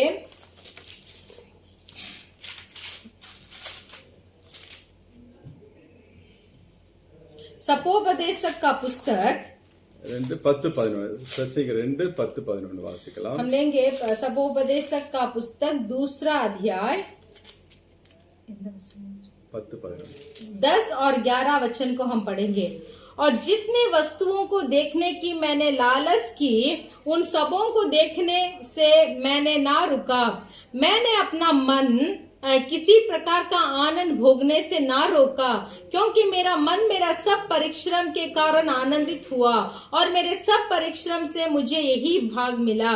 तब मैंने फिर से अपने हाथों के सब कामों को और अपने सब परिश्रम को देखा, तो क्या देखा कि सब कुछ व्यर्थ और वायु को पकड़ना है और संसार में कोई लाभ नहीं। இங்கே சாலமோன் சொல்லுகிறார், यह सुलेमान बताते हैं, என் கண்கள் இச்சித்தவைகளில் जितने वस्तुओं को देखने की मैंने लालसा की, ஒன்றே நான் அவைகளுக்கு தடை பண்ணவில்லை। उन सबों को देखने से मैं ना रुका। யோபு சொல்லுகிறார், फिर भी अय्यूब बोलते हैं, என் கண்களோடு உடன்படிக்கை பண்ணின நான் मेरे आंखों के साथ मैंने वाचा बांधा है, ஒரு கண்ணியின் மேல் நினைவாய் இருப்பது எப்படி என்று சொல்லி கேட்கிறார்। तो मैं कैसे कुंवारी के ऊपर मेरे आंख को मेरे नजर को रख सकता हूँ। சாலமோன் பாருங்க, ஒன்னையும் விட்டு வைக்கவில்லை। फिर भी सुलेमान को देखिए, वो जितना चीज के ऊपर लालसा किया वो सबको देखा, எல்லாவற்றையும் அனுபவித்தான்। सबको अनुभव किया। கடைசியா சொல்லுகிறான், எல்லாம் अंत में बोलता है, எல்லாம் மாயை, மனதுக்கு சஞ்சலமாக இருக்கிறது என்று சொல்லி। फिर भी अंत में बोलता है कि सब कुछ व्यर्थ और वायु को पकड़ना है और संसार में कोई लाभ नहीं। இன்னும் 20வது வசனத்துல சொல்லுகிறான், और भी 20वां वचन में बताते हैं, तब मैंने अपने मन से उस सारे परिश्रम के विषय जो मैंने धरती पर किया था निराश हुआ। சூரியனுக்கு நான் பட்ட எல்லா பிரயாசத்தின் மேலுள்ள ஆசையை விட்டுவிட வகை பார்த்தேன்। 20 तब मैंने अपने मन में उस सारे परिश्रम के विषय में जो मैंने धरती पर किया था निराश हुआ। எல்லா ஆசையை விட்டுவிட வகை பார்த்தேன் என்று சொல்லுகிறார்। तब बोलते हैं कि मैंने सारे आशाओं को छोड़ देने का एक मार्ग ढूंढा। எல்லாம் மாயை என்று சொல்லுகிறார்। सब व्यर्थ है बोलते हैं, மனதுக்கு சஞ்சலமான காரியங்கள், वो सब मन के लिए निराश है। ஒரு காலத்துல அவன் அதை இச்சித்தவன் தான்। एक समय था जो सुलेमान सब चीजों के ऊपर लालसा किया, அதன் மேல் ஆசை வைத்தவன் தான்। उसके ऊपर उस चीजों को चाहा। பின்பதாக சொல்ல எல்லாம் மாயை என்று। फिर उसके बाद बोलता है कि सब व्यर्थ है। நீங்க எத்தனை பேர் அப்படி ஒரு தீர்மானத்தை எடுக்க போறீங்க? आज कितने में आप ऐसे एक निर्णय लेना चाहते हैं? சொல்ல எல்லா ஆசையை விட்டுவிட நான் வகை பார்த்தேன் என்று சொல்லுகிறார்। तो वो बोलता है कि ये सारे लालसा को छोड़ देने का एक मार्ग ढूंढा। இன்னைக்கு ஒருவேளை நம்முடைய இதயத்துல அப்படி காரியங்கள் இருக்குமா என்றால், अगर हमारे हृदय में इस तरीका के कुछ कार्य काम है तो அவைகளை விட்டு வெளியே வர கொஞ்சம் பிரயாசப்படுங்க। आपको ऐसे प्रयास उठाना है कि आप इस चीजों को छोड़कर बाहर आए। ஆண்டவர் உங்களுக்கு முன்பாக 2 ஆப்ஷன் வைக்கிறாரு। परमेश्वर आपके सामने 2 चीज को रखते हैं। ஒன்னு, एक, கண்களோடு ஒன்று உடன்படிக்கை பண்ணிக்கொள்। पहला आपके आंखों के साथ परमेश्वर से एक वाचा बांधना है। பார்க்கிற எல்லாவற்றையும் என் சிந்தனைக்குள்ள கொண்டு போய் இதயத்துக்குள்ளே நான் வைக்க மாட்டேன் என்று சொல்லி ஒரு உடன்படிக்கை பண்ணிக்கொள்। एक वाचा आप ऐसे बांधिए कि जो चीजों को मैं देखता हूँ उसको मेरे मन के अंदर जाकर हृदय में नहीं बसाऊंगा और उसके बारे में मैं फिर से नहीं सोचूंगा। அப்படி இல்லை என்றால், अगर ये नहीं है तो, உன் கண் உனக்கு இடரலா இருந்தால், अगर आपके आंख इन कामों को करने से आपको रोकती हो तो ஒரு கண்ணை பிடிங்கி போட்டுருங்கிறாரு। एक आंख को फेंक दीजिए, उठाकर फेंक दीजिए। எது வசதி? तो इन दोनों चीज में आप क्या कर सकते हैं? ஒன்னு உடன்படிக்கை, पहला है आप वाचा बांध सकते हैं, இல்லன்னா ஒரு கண்ணை பிடிங்கி போட்டுரு, नहीं तो आंख को उठाकर फेंक दीजिए। உன் முழு சரீரம் நரகத்துக்கு போவதை பார்க்கலாம், वो पूरा शरीर नरक में जाने से काफी ये है, ஒரு கண்ணை உடையவனா நீ பரலோக ராஜ்யத்துல வர்றது நல்லது என்று சொல்லுகிறார்। एक आंख के द्वारा परलोक राज्य में जाना अच्छा है। அந்த கண் நம்மள கண் அவ்வளவு ஒரு மோசம் இல்ல, நம்ம எப்படி அதை மெயின்டைன் பண்றதை பொறுத்து இருக்கிறது। तो देखिए हमारे आंख से हमें जो चीज को देखकर उसे हमें कैसे प्रयोग करते हैं बोलकर बहुत मुख्य है। அது இஷ்டத்துக்கு நீங்க விட்டீர்கள் என்றால், अगर जो देखने वाले चीजों को आपके लालसा के अनुसार छोड़ दिए तो இருதயத்துக்குள்ள சகலவித பாவம், கசப்பு, வெறுப்பு எல்லாவற்றையும் கொண்டு போய் சேர்த்து விடும்। तो देखिए जो लालसा क्या करेगी, आपके मन के अंदर बहुत बुरे चीजों को लेके जाकर वहां रख देगी। அவங்க சொல்றது உங்களுக்கு புரியுதா? क्या जो हम बात कर रहे हैं आपको समझ में आ रहा है? சிம்பிளா சொல்லுறாங்க. ऐसे हम बोलेंगे, பார்க்கிற எல்லாவற்றையும் जो जो चीज को हम देखते हैं எது எல்லாம் பாவம் என்று சொல்லி நமக்கு தெரிகிறதோ और हमें मालूम है कि जो हम देखते हैं ये पाप है, அதையெல்லாம் நாம் உள்ளே கொண்டு போகாதபடிக்கு तो वो सब चीजों को हमारे आंख के द्वारा हमारे मन के अंदर हमें नहीं लेके जाना है। முதல் பார்வையில அதை விட்டு வெளியே வந்து விட வேண்டும். तो पहले दशा में ही उसको हमें छोड़कर बाहर आना चाहिए। அதை இச்சையோட பார்க்க கூடாது. लालसा के साथ उसे हमें नहीं देखना चाहिए। அப்படி என்று ஒரு தீர்மானத்தை எடுத்துக்கொள்ளுங்க. तो ऐसे आज एक निर्णय लीजिए, இல்லனா नहीं तो ஒரு கண்ணை பிடிங்கி போட்டுருங்க. एक आंख को फेंक दीजिए, அது உங்க வசதி. वो आपके हिसाब से है। சரி, இரண்டாவது நாம் பார்க்கலாம். दूसरा हम देखेंगे, எப்பொழுதும் ஆண்டவராய் இயேசு கிறிஸ்துவை நோக்கி கொண்டிருக்கிற பிள்ளைகளாக நாம் இருக்க வேண்டும். हर पल हमें परमेश्वर के ऊपर ही हमारे नजर को रखना चाहिए। சங்கீதம் 16 8வது வசனத்தை வாசிக்கலாம். भजन संगीता का पुस्तक का 16 अध्याय का 8वां वचन को हम पढ़ेंगे। भजन संगीता 16 का 8वां वचन, मैंने यहोवा को निरंतर अपने सम्मुख रखा है, इसीलिए कि वह मेरे दाहिने हाथ रहता है, मैं कभी न डगमगाऊंगा। சங்கீதக்காரன் தாவீது சொல்லுகிறார், यहाँ भजन संगीता में दाऊद कहते हैं, கர்த்தரை எப்பொழுதும் எனக்கு முன்பதாக வைத்திருக்கிறேன், मैंने यहोवा को निरंतर अपने सम्मुख रखा है, அவர் என் வலது பரிசில் இருக்கிறபடினால் इसीलिए कि वह मेरे दाहिने हाथ रहता है, அசைக்கப்படுவதில்லை என்று சொல்லுகிறார். मैं कभी न डगमगाऊंगा। எப்பொழுதும் ஆண்டவராய் இயேசு கிறிஸ்துவை நம்முடைய கண்களுக்கு முன்பதாக வைத்துக்கொள்ள நாம் பழகிக் கொள்ள வேண்டும். हर पल परमेश्वर यीशु मसीह को निरंतर हमारे आंखों के सामने नहीं तो अपने सम्मुख में रखना हमें सीखना चाहिए। ஒவ்வொரு நாளும் நாம் கல்வாரி சிலுவையை பார்க்கிற பிள்ளைகளாக மாற வேண்டும். प्रतिदिन हमें कलवरी क्रूस को हमें देखना चाहिए। நாம் செய்த பாவங்கள், जो पाप मैंने किया है, நம்முடைய வாழ்க்கையில் இருந்த சாபங்கள், हमारे जीवन में जितना भी श्राप था, இதற்காக ஆண்டவராய் இயேசு கிறிஸ்து எந்த அளவு கல்வாரி சிலுவையிலே பாடுபட்டார் என்பதை, तो इन दोनों को हमसे दूर हटाने के लिए परमेश्वर यीशु मसीह ने उस कलवरी क्रूस में कितना दुख को सहा बोलकर ஒவ்வொரு நாள் நம்முடைய கண்களுக்கு முன்பதாக கொண்டு வந்து நிறுத்த வேண்டும்.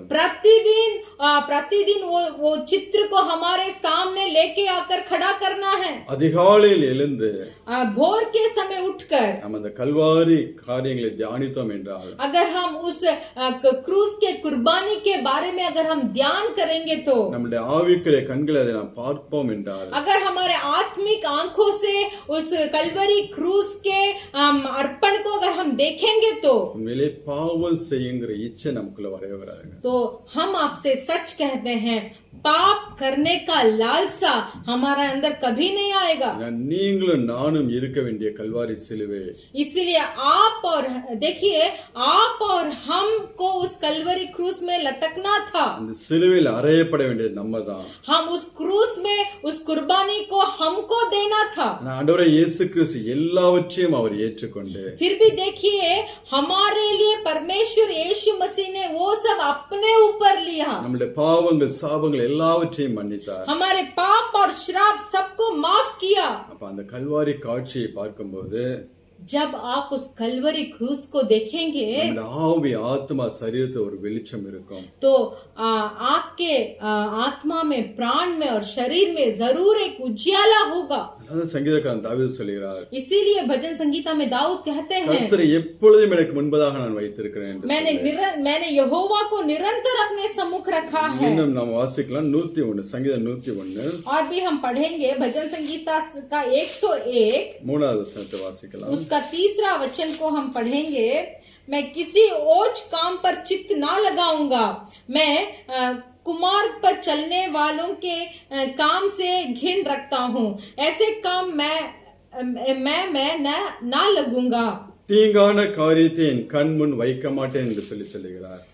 101 मैं किसी ओछ काम पर चित्त ना लगाऊंगा, தீங்கான காரியத்தை என் கண் முன்னாக வைக்க மாட்டேன். ओछ काम यानी तो खराब घटिया काम को मेरे आंखों के सामने मैं नहीं रखूंगा। வழி விலகருடைய செய்கை, இயேசு கிறிஸ்துவின் வழியை விட்டு விலகச் செய்யக்கூடிய செய்கைகளை வெறுக்கிறேன் என்று சொல்லுகிறார்.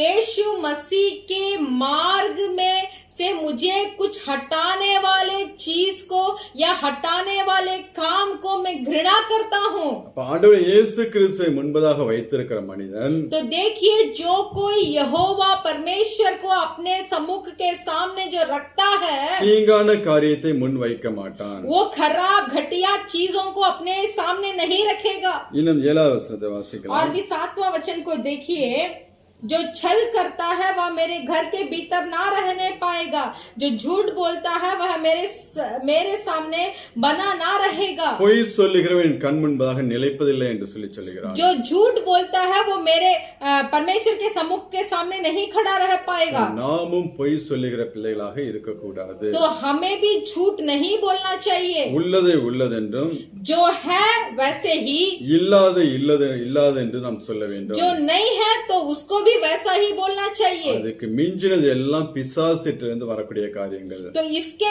ऊपर जो हम बोलते हैं वो सब शैतान से आता है। இயேசு கிறிஸ்து முன்பதாக வைத்திருக்கிற மனிதன், तो देखिए, जो कोई परमेश्वर यीशु मसीह को अपने सामने रखा है, தீங்கான காரியத்தை அவன் விட்டு விலகுவான். वो अधर्म चीजों को छोड़कर बाहर आएगा, பொய்களை விட்டு வெளியே வருவான். वो झूठ नहीं बोलेगा। இன்னும் நாம் வாசிக்கலாம் சங்கீதம் 18:22. और भी हम पढ़ेंगे भजन संगीता का 18 अध्याय का 22वां वचन, क्योंकि उसके सारे निर्णय मेरे सम्मुख बने रहे और मैंने उसकी विधियों को ना त्यागा। அவருடைய நியாயங்கள் எல்லாம் எனக்கு முன்பதாக நிறுத்தினேன். उसका न्याय को मेरे सामने खड़ा किया அவருடைய பிரமாணங்களை நான் தள்ளி போடவில்லை என்று और சொல்லுகிறார். मैंने उसकी विधियों को ना त्यागा। தேவனை முன்பதாக வைத்திருக்கிற மனிதர்கள், जो कोई परमेश्वर को अपने सम्मुख के सामने रखा हो, அவருடைய கற்பனைகள் நியாயங்களை முன்பதாக வைத்து ஓடுவார்கள். तो परमेश्वर का न्यायों को, परमेश्वर का कामों को अपने सामने रख कर चलेगा। நம்முடைய கண்களை இயேசு கிறிஸ்து மேல் பதிய வைக்க வேண்டும். तो देखिए, हमारे आंखों के नजर को परमेश्वर यीशु मसीह के ऊपर हमें लगे रखना है। நம்முடைய கண்களை பரலோகத்தின் மேலே பதிய வைக்க வேண்டும். हमारे आंखों के नजर को, हमारे आंखों को परलोक के ऊपर ही रखना चाहिए। பழைய ஏற்பாட்டு பரிசுத்தவான்களை குறித்து சொல்லுகிறார்கள். पुराना नियम का पवित्र लोगों के बारे में बताते हैं। எபிரேயர் 11ஆம் அதிகாரம் इब्रानियों का पुस्तक का 11 अध्याय 13வது வசனத்தை வாசிக்கலாம். उसका 13 वचन को हम पढ़ेंगे। इब्रानियों का पुस्तक 11 अध्याय उसका 13 वचन को, ये सब विश्वास की दशा में मरे और उन्होंने प्रतिज्ञा की हुई वस्तुएं नहीं पाई, पर उन्हें दूर से देखकर आनंदित हुए और मान लिया कि हम पृथ्वी पर परदेसी और बहारी है। இந்த பழைய ஏற்பாட்டு பரிசுத்தவான்கள் எல்லாம் ये पुराने नियम के पवित्र लोग जो है, அந்த பரலோக ராஜ்யத்தை தூரத்துல இருந்து கண்டு, दूर से ही उस परलोक राज्य को उन्होंने देखा। எனக்கு ஒரு ராஜ்யம் உண்டு, எனக்கு ஒரு வாசஸ்தலம் உண்டு, எனக்கு ஒரு தேவன் உண்டு என்று சொல்லி நம்பி, तो देखिए, उन लोगों ने ऐसे तय किया कि मेरे लिए एक राज्य है, मेरे लिए एक परमेश्वर है, मेरे लिए एक राह है, मार्ग है, बोलकर उन्हें तय किया, निर्णय किया। அவைகளை அணைத்துக் கொண்டு, तो उनको अपने साथ लेकर இந்த பூமியில அந்நியரும் பரதேசிமாய் வாழ்ந்தார்கள். तो उनको वो सब है बोलकर विश्वास कर इस पृथ्वी पर परदेसी और बहारी बन गए। நம்முடைய கண்களையும் அந்த பரலோகத்துக்கு நேராக வைக்க வேண்டும். तो हमारे नजर को भी उस परलोक के ऊपर रखना चाहिए। இன்னும் சங்கீதக்காரன் 121ஆம் சங்கீதத்துல 1-2 வசனங்களை வாசிக்கலாம். और भी देखिए, भजन संगीता में 121वां भजन संगीता का 1 और 2 को हम पढ़ेंगे।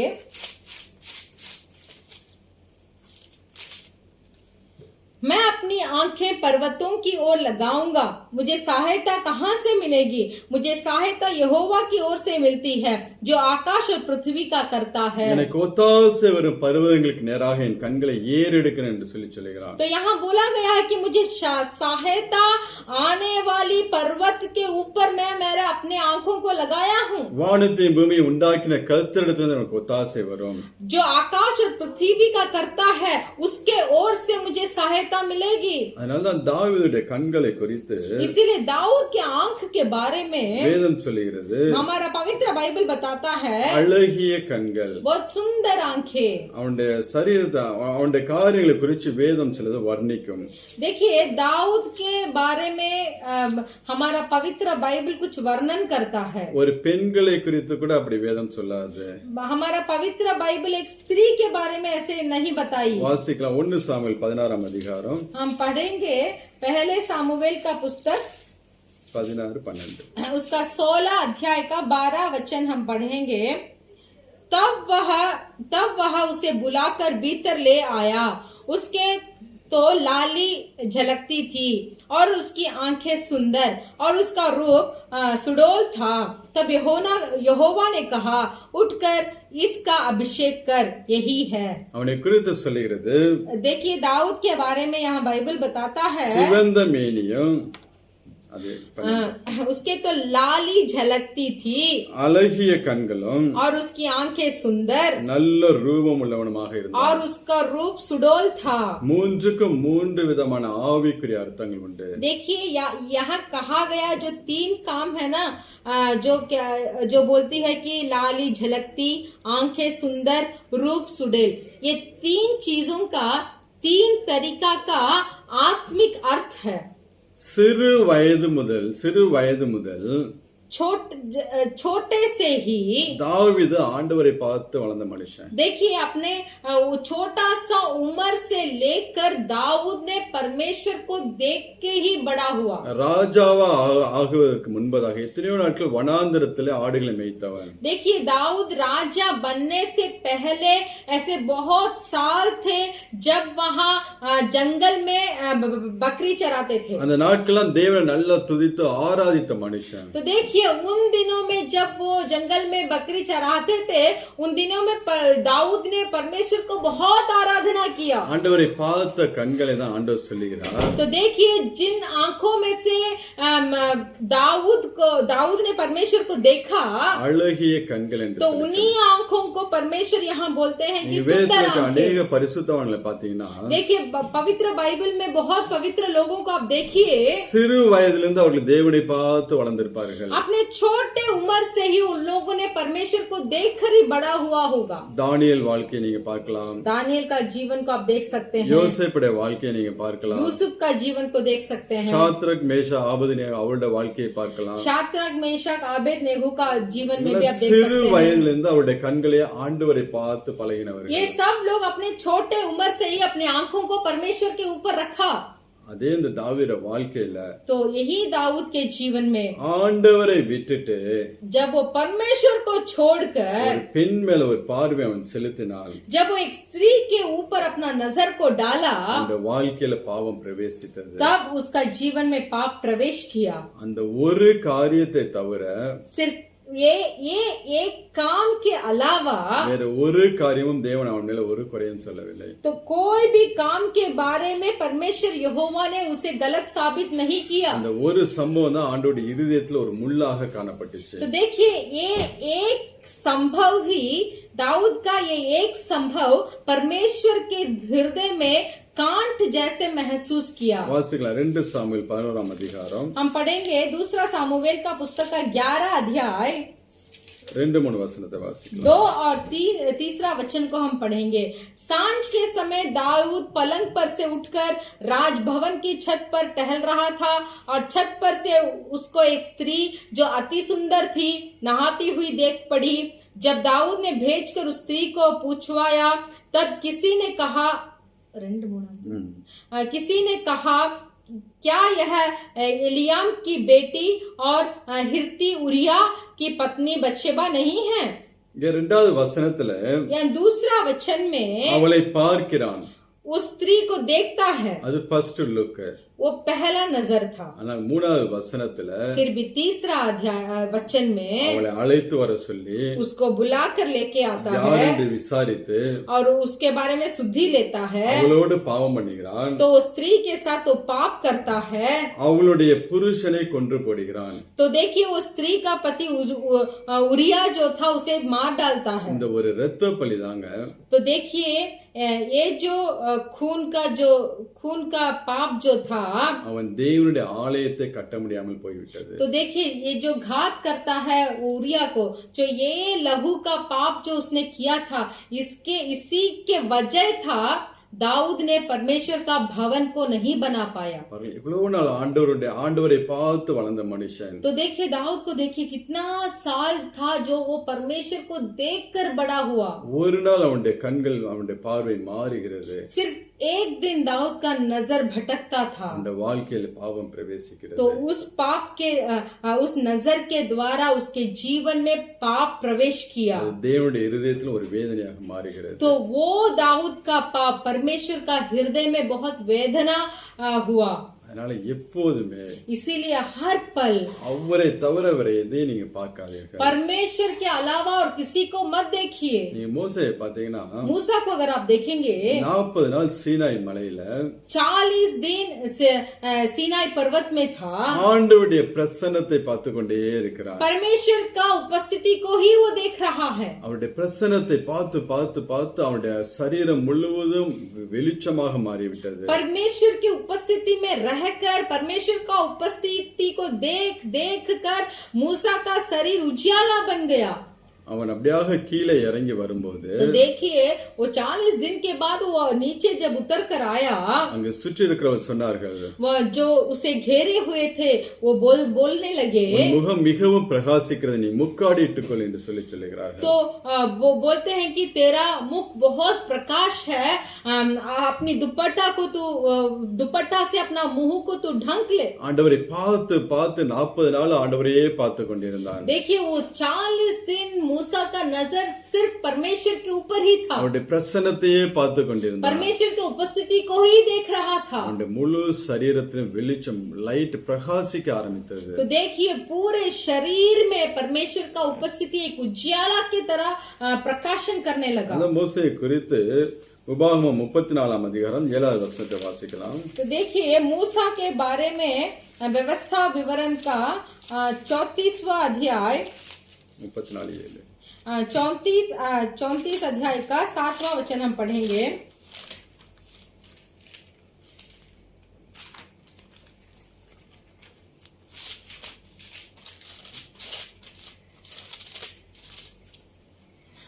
मूसा अपने मृत्यु के समय मूसा अपनी मृत्यु के समय 120 वर्ष का था, परंतु ना तो उसकी आंखें घुंगली पड़ी और ना उसका पौरुष घटा था. மரிக்கும் போது 120 வயசு. देखिए मूसा जब मरा तब उसका वो 120 वर्ष का था, அவன் கண் இருளடையவும் இல்லை, परंतु ना तो उसकी आंखें घुंगली पड़ी அவன் பலன் குறையவும் இல்லை, और ना उसका पौरुष घटा था. அவனுடைய கண்கள் எப்பொழுதும் தேவனையே நோக்கி கொண்டிருந்துச்சு. मूसा का आंखें हर पल परमेश्वर को ही देख रहा था. அதே நேரத்துல उसी समय நீங்க ஏலிங்கிற பிரதான ஆசாரியனை வாசிச்சீங்கன்னா अगर आप एली एक प्रधान याजक के बारे में अगर आप पढ़ेंगे 1 சாமுவேல் 4 அதிகாரம் 5வது வசனத்தை வாசிக்கலாம். पहला सामुवेल का पुस्तक 4था अध्याय 4:5. उसका 15वां अध्याय को हम पढ़ेंगे, 15वां वचन को हम पढ़ेंगे.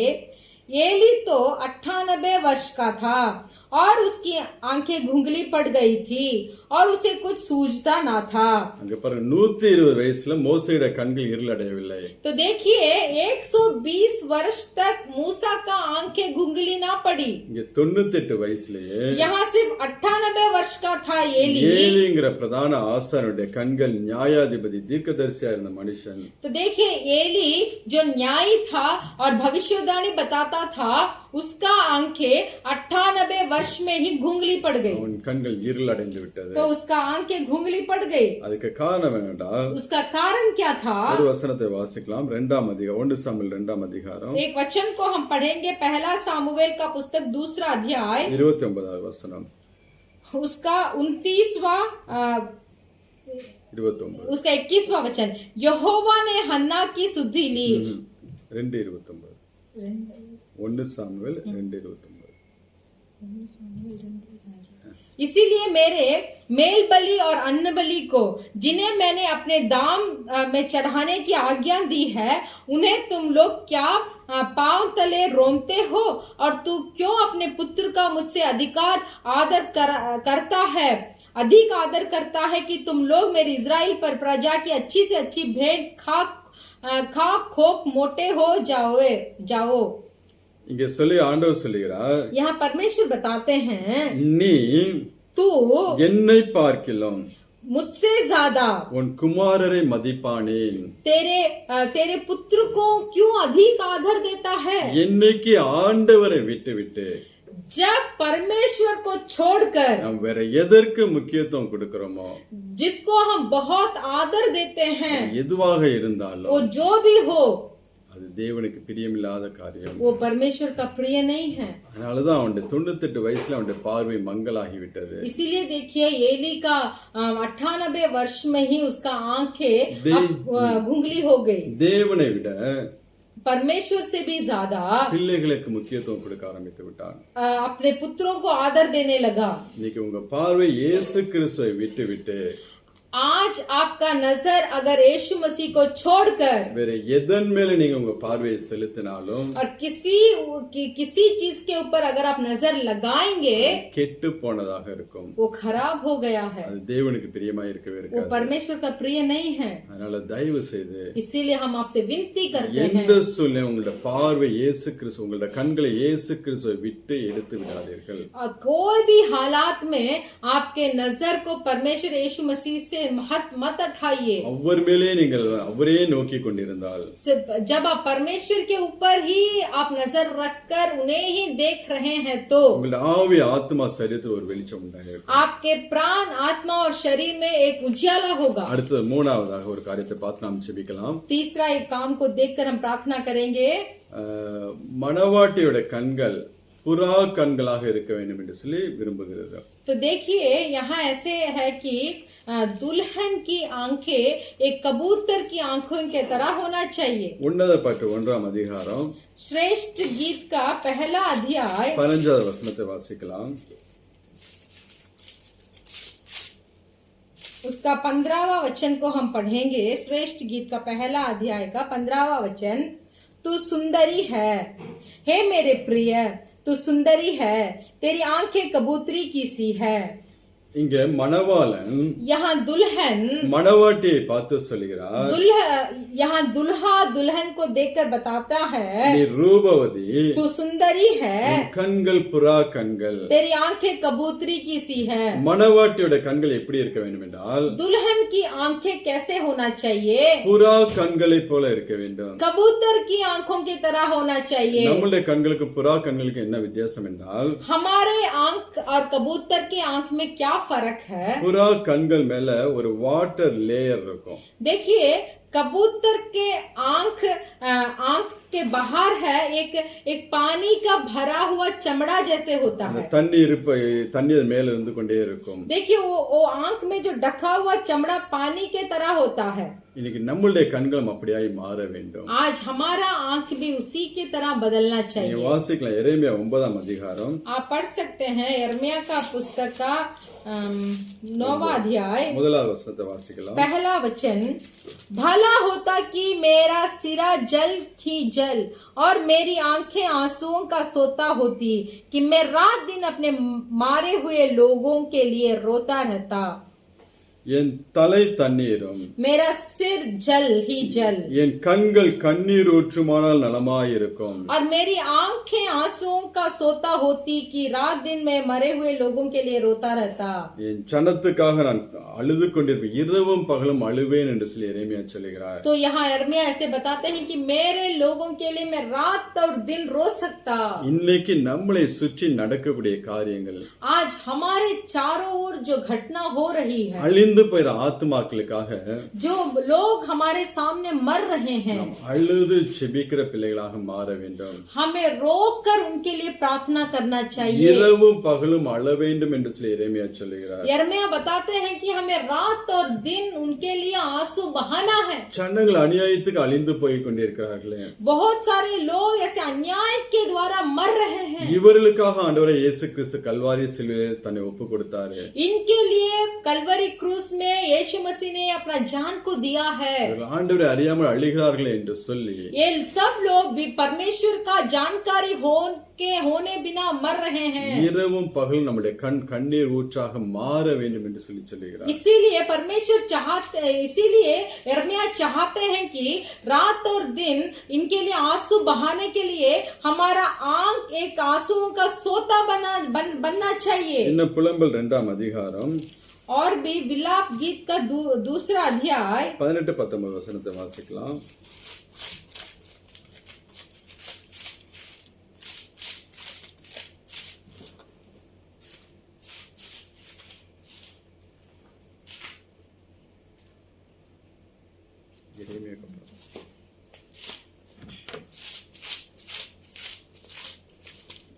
2வது அதிகாரம் 18-19 विलाप गीत का दूसरा अध्याय 18 और 19 को हम पढ़ेंगे।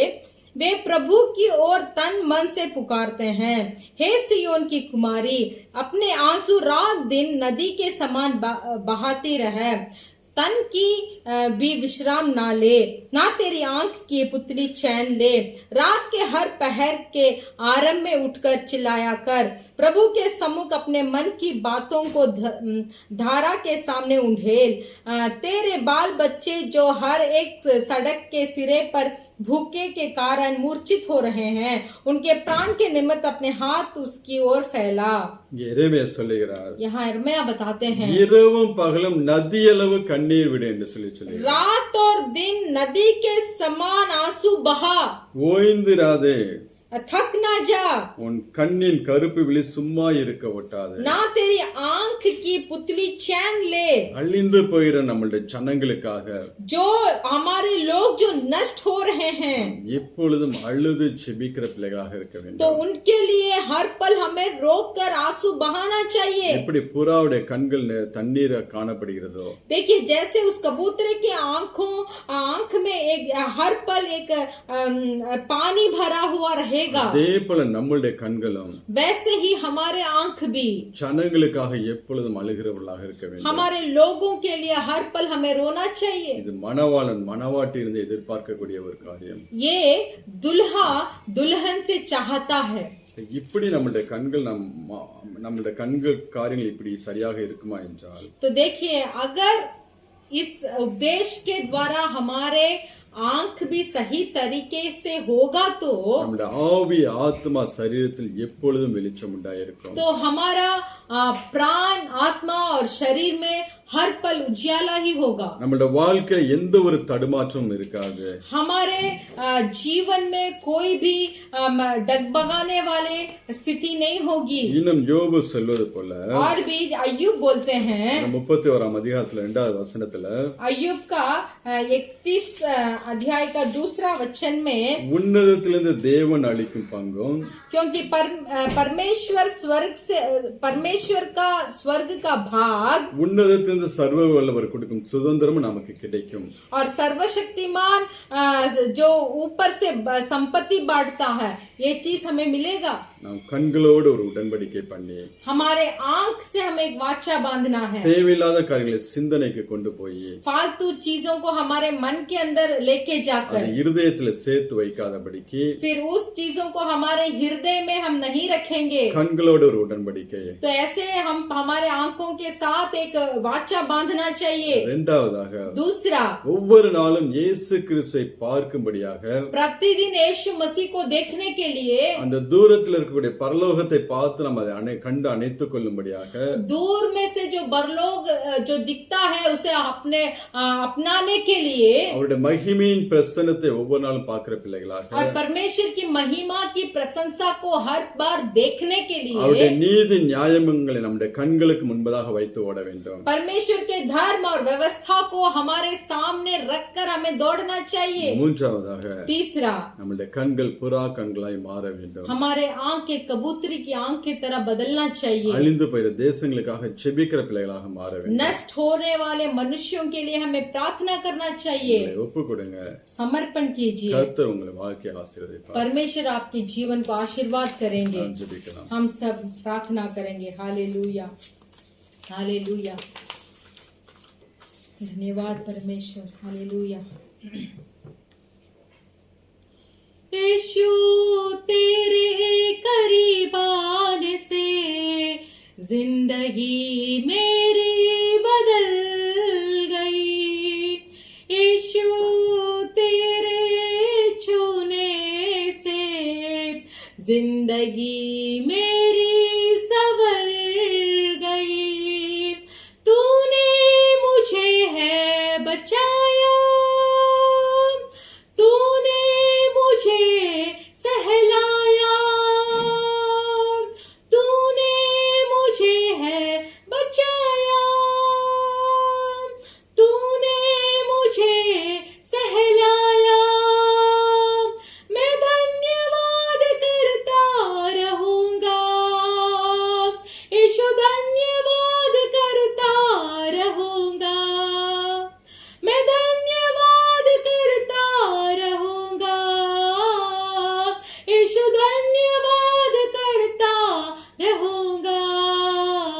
धन्यवाद धन्यवाद धन्यवाद धन्यवाद धन्यवाद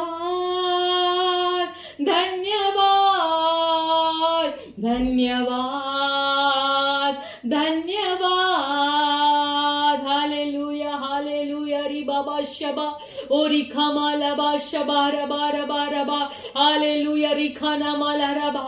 सब अपने अपने हाथों को हालेलुया परमेश्वर के ओर उठाकर, यीशु आप मेरे करीब आइए, यीशु आप मेरे करीब आइए, आप मेरे करीब आएंगे, आप मुझे छू लेंगे तो मेरा जिंदगी संवर जाएगा, मेरा जिंदगी बदल जाएंगे, मेरे आंखों के नजर बदल जाएंगे, मेरा देख बदल जाएगा, मेरा सोच बदल जाएगा, मेरा समझ बदल जाएगा, मेरा मन बदल जाएगा। अगर आप मेरे करीब आएंगे, अगर आप मुझे छू लेंगे और रबा शबा रबा रबा, आप अगर मुझे छू लेंगे तो मेरा हृदय नया हो जाएगा, सब पुराने चीजें बीत जाएंगी, मेरे पापे मुझसे दूर हो जाएंगी। Hallelujah hallelujah hallelujah. आप हर एक को छूने के लिए, हमें छूने के लिए, हालेलुया, आप हमारे करीब आने के लिए, हमारे आंखों को छूने के लिए, और जैसे उस अंधे को आंख को आपने छुआ, हालेलुया रिबाबा शबा रबा रबा छुआ, वो एक पूरा परिपूर्ण चंगाई पाया। वैसे आज के दिन हालेलुया हमारे कलीसियाओं के हालेलुया एक एक भाई और बहन के आंखों को छूने के लिए हालेलुया हम आपको स्वागत करते हैं पवित्र आत्मा। धन्यवाद, thank you Lord Riba Shaba rava rava hallelujah hallelujah.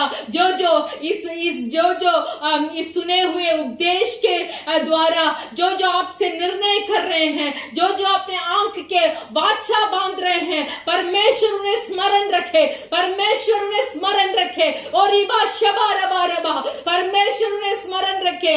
Hallelujah. आज हमारे आंखों से आपका एक वाचा बांधते हैं कि जो भी हम देखें वो साफ सुथरा हो, जो भी हम देखें उसके द्वारा हमारा शरीर उजियाला हो जाए। Hallelujah hallelujah hallelujah. अय्यूब के तरह हम वाचा बांधते हैं, यूसुफ के तरह पाप से हम नहीं पड़ेंगे, पाप को देखते ही हमें छोड़कर दौड़ने का एक सामर्थ्य से इस अंतिम काल में आपके कलीसिया को भरने के लिए हम मांगते हैं परमेश्वर। हालेलुया। हमारा आंखें कबूतर के आंख की तरह बने, हमारे आंख हर पल आपके ऊपर नजर रखे, फालतू चीजों को हमें नहीं देखना है, फालतू बातों को नहीं सुनना है, फालतू बातों को हमारे मुंह से नहीं देखना है, बोलना है। हालेलुया। हृदय साफ हो, हृदय साफ सुथरा हो, हृदय में उजियाला हो, जो हृदय को दुल्हा चाहता है वही हृदय को इस दुल्हन को दे दे परमेश्वर होगा। ओ रिबाना मा शबा रबा, मदद कर, हमें मदद कर, हमें मदद कर। हम मदद को चाहते हैं, हम आपकी सामर्थ को चाहते हैं, पाप को दूर हटाने का सामर्थ, अधर्म को दूर हटाने का सामर्थ, सांप को दूर हटाने का सामर्थ से धोखा ना खा पाए, शैतान के हाथों से धोखा ना खा पाए, ऐसे एक अभिषेक से आज के इस आराधना में जितने भी भाग लिए हैं उन्हें भर दे, उन्हें भर दे। हालेलुया। एक अच्छे दुल्हन के समान आपके आगमन में हम भी उस जो बुद्धि से भरी हुई कुंवारियों के तरह इस दुल्हा के आगमन में प्रवेश करने का एक सामर्थ्य से, एक आशीर्वाद से हम हर एक को भरने के लिए हम विनती करते हैं परमेश्वर। उपदेश को दिए हुए पास्टर को, उनके परिवार को, उनके बच्चे लोगों को अपने हैं बहुमूल्य लहू से ढक ले और ज्यादा आपके लिए प्रयोग कर परमेश्वर। सब आशीर्वादों से, परलोक आशीर्वादों से आप भरने के लिए हालेलुया हम आपसे विनती करते हैं। हमारे अबू हमूर के कलीसियाओं को, पास्टर लोगों को आपके हाथ में समर्पण करते हैं, आप ही गवाही करें।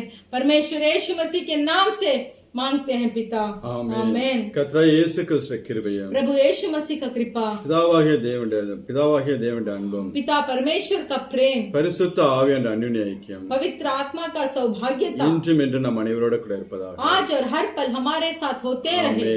आमीन। Hallelujah hallelujah hallelujah hallelujah. जय मसीह। जय मसीह।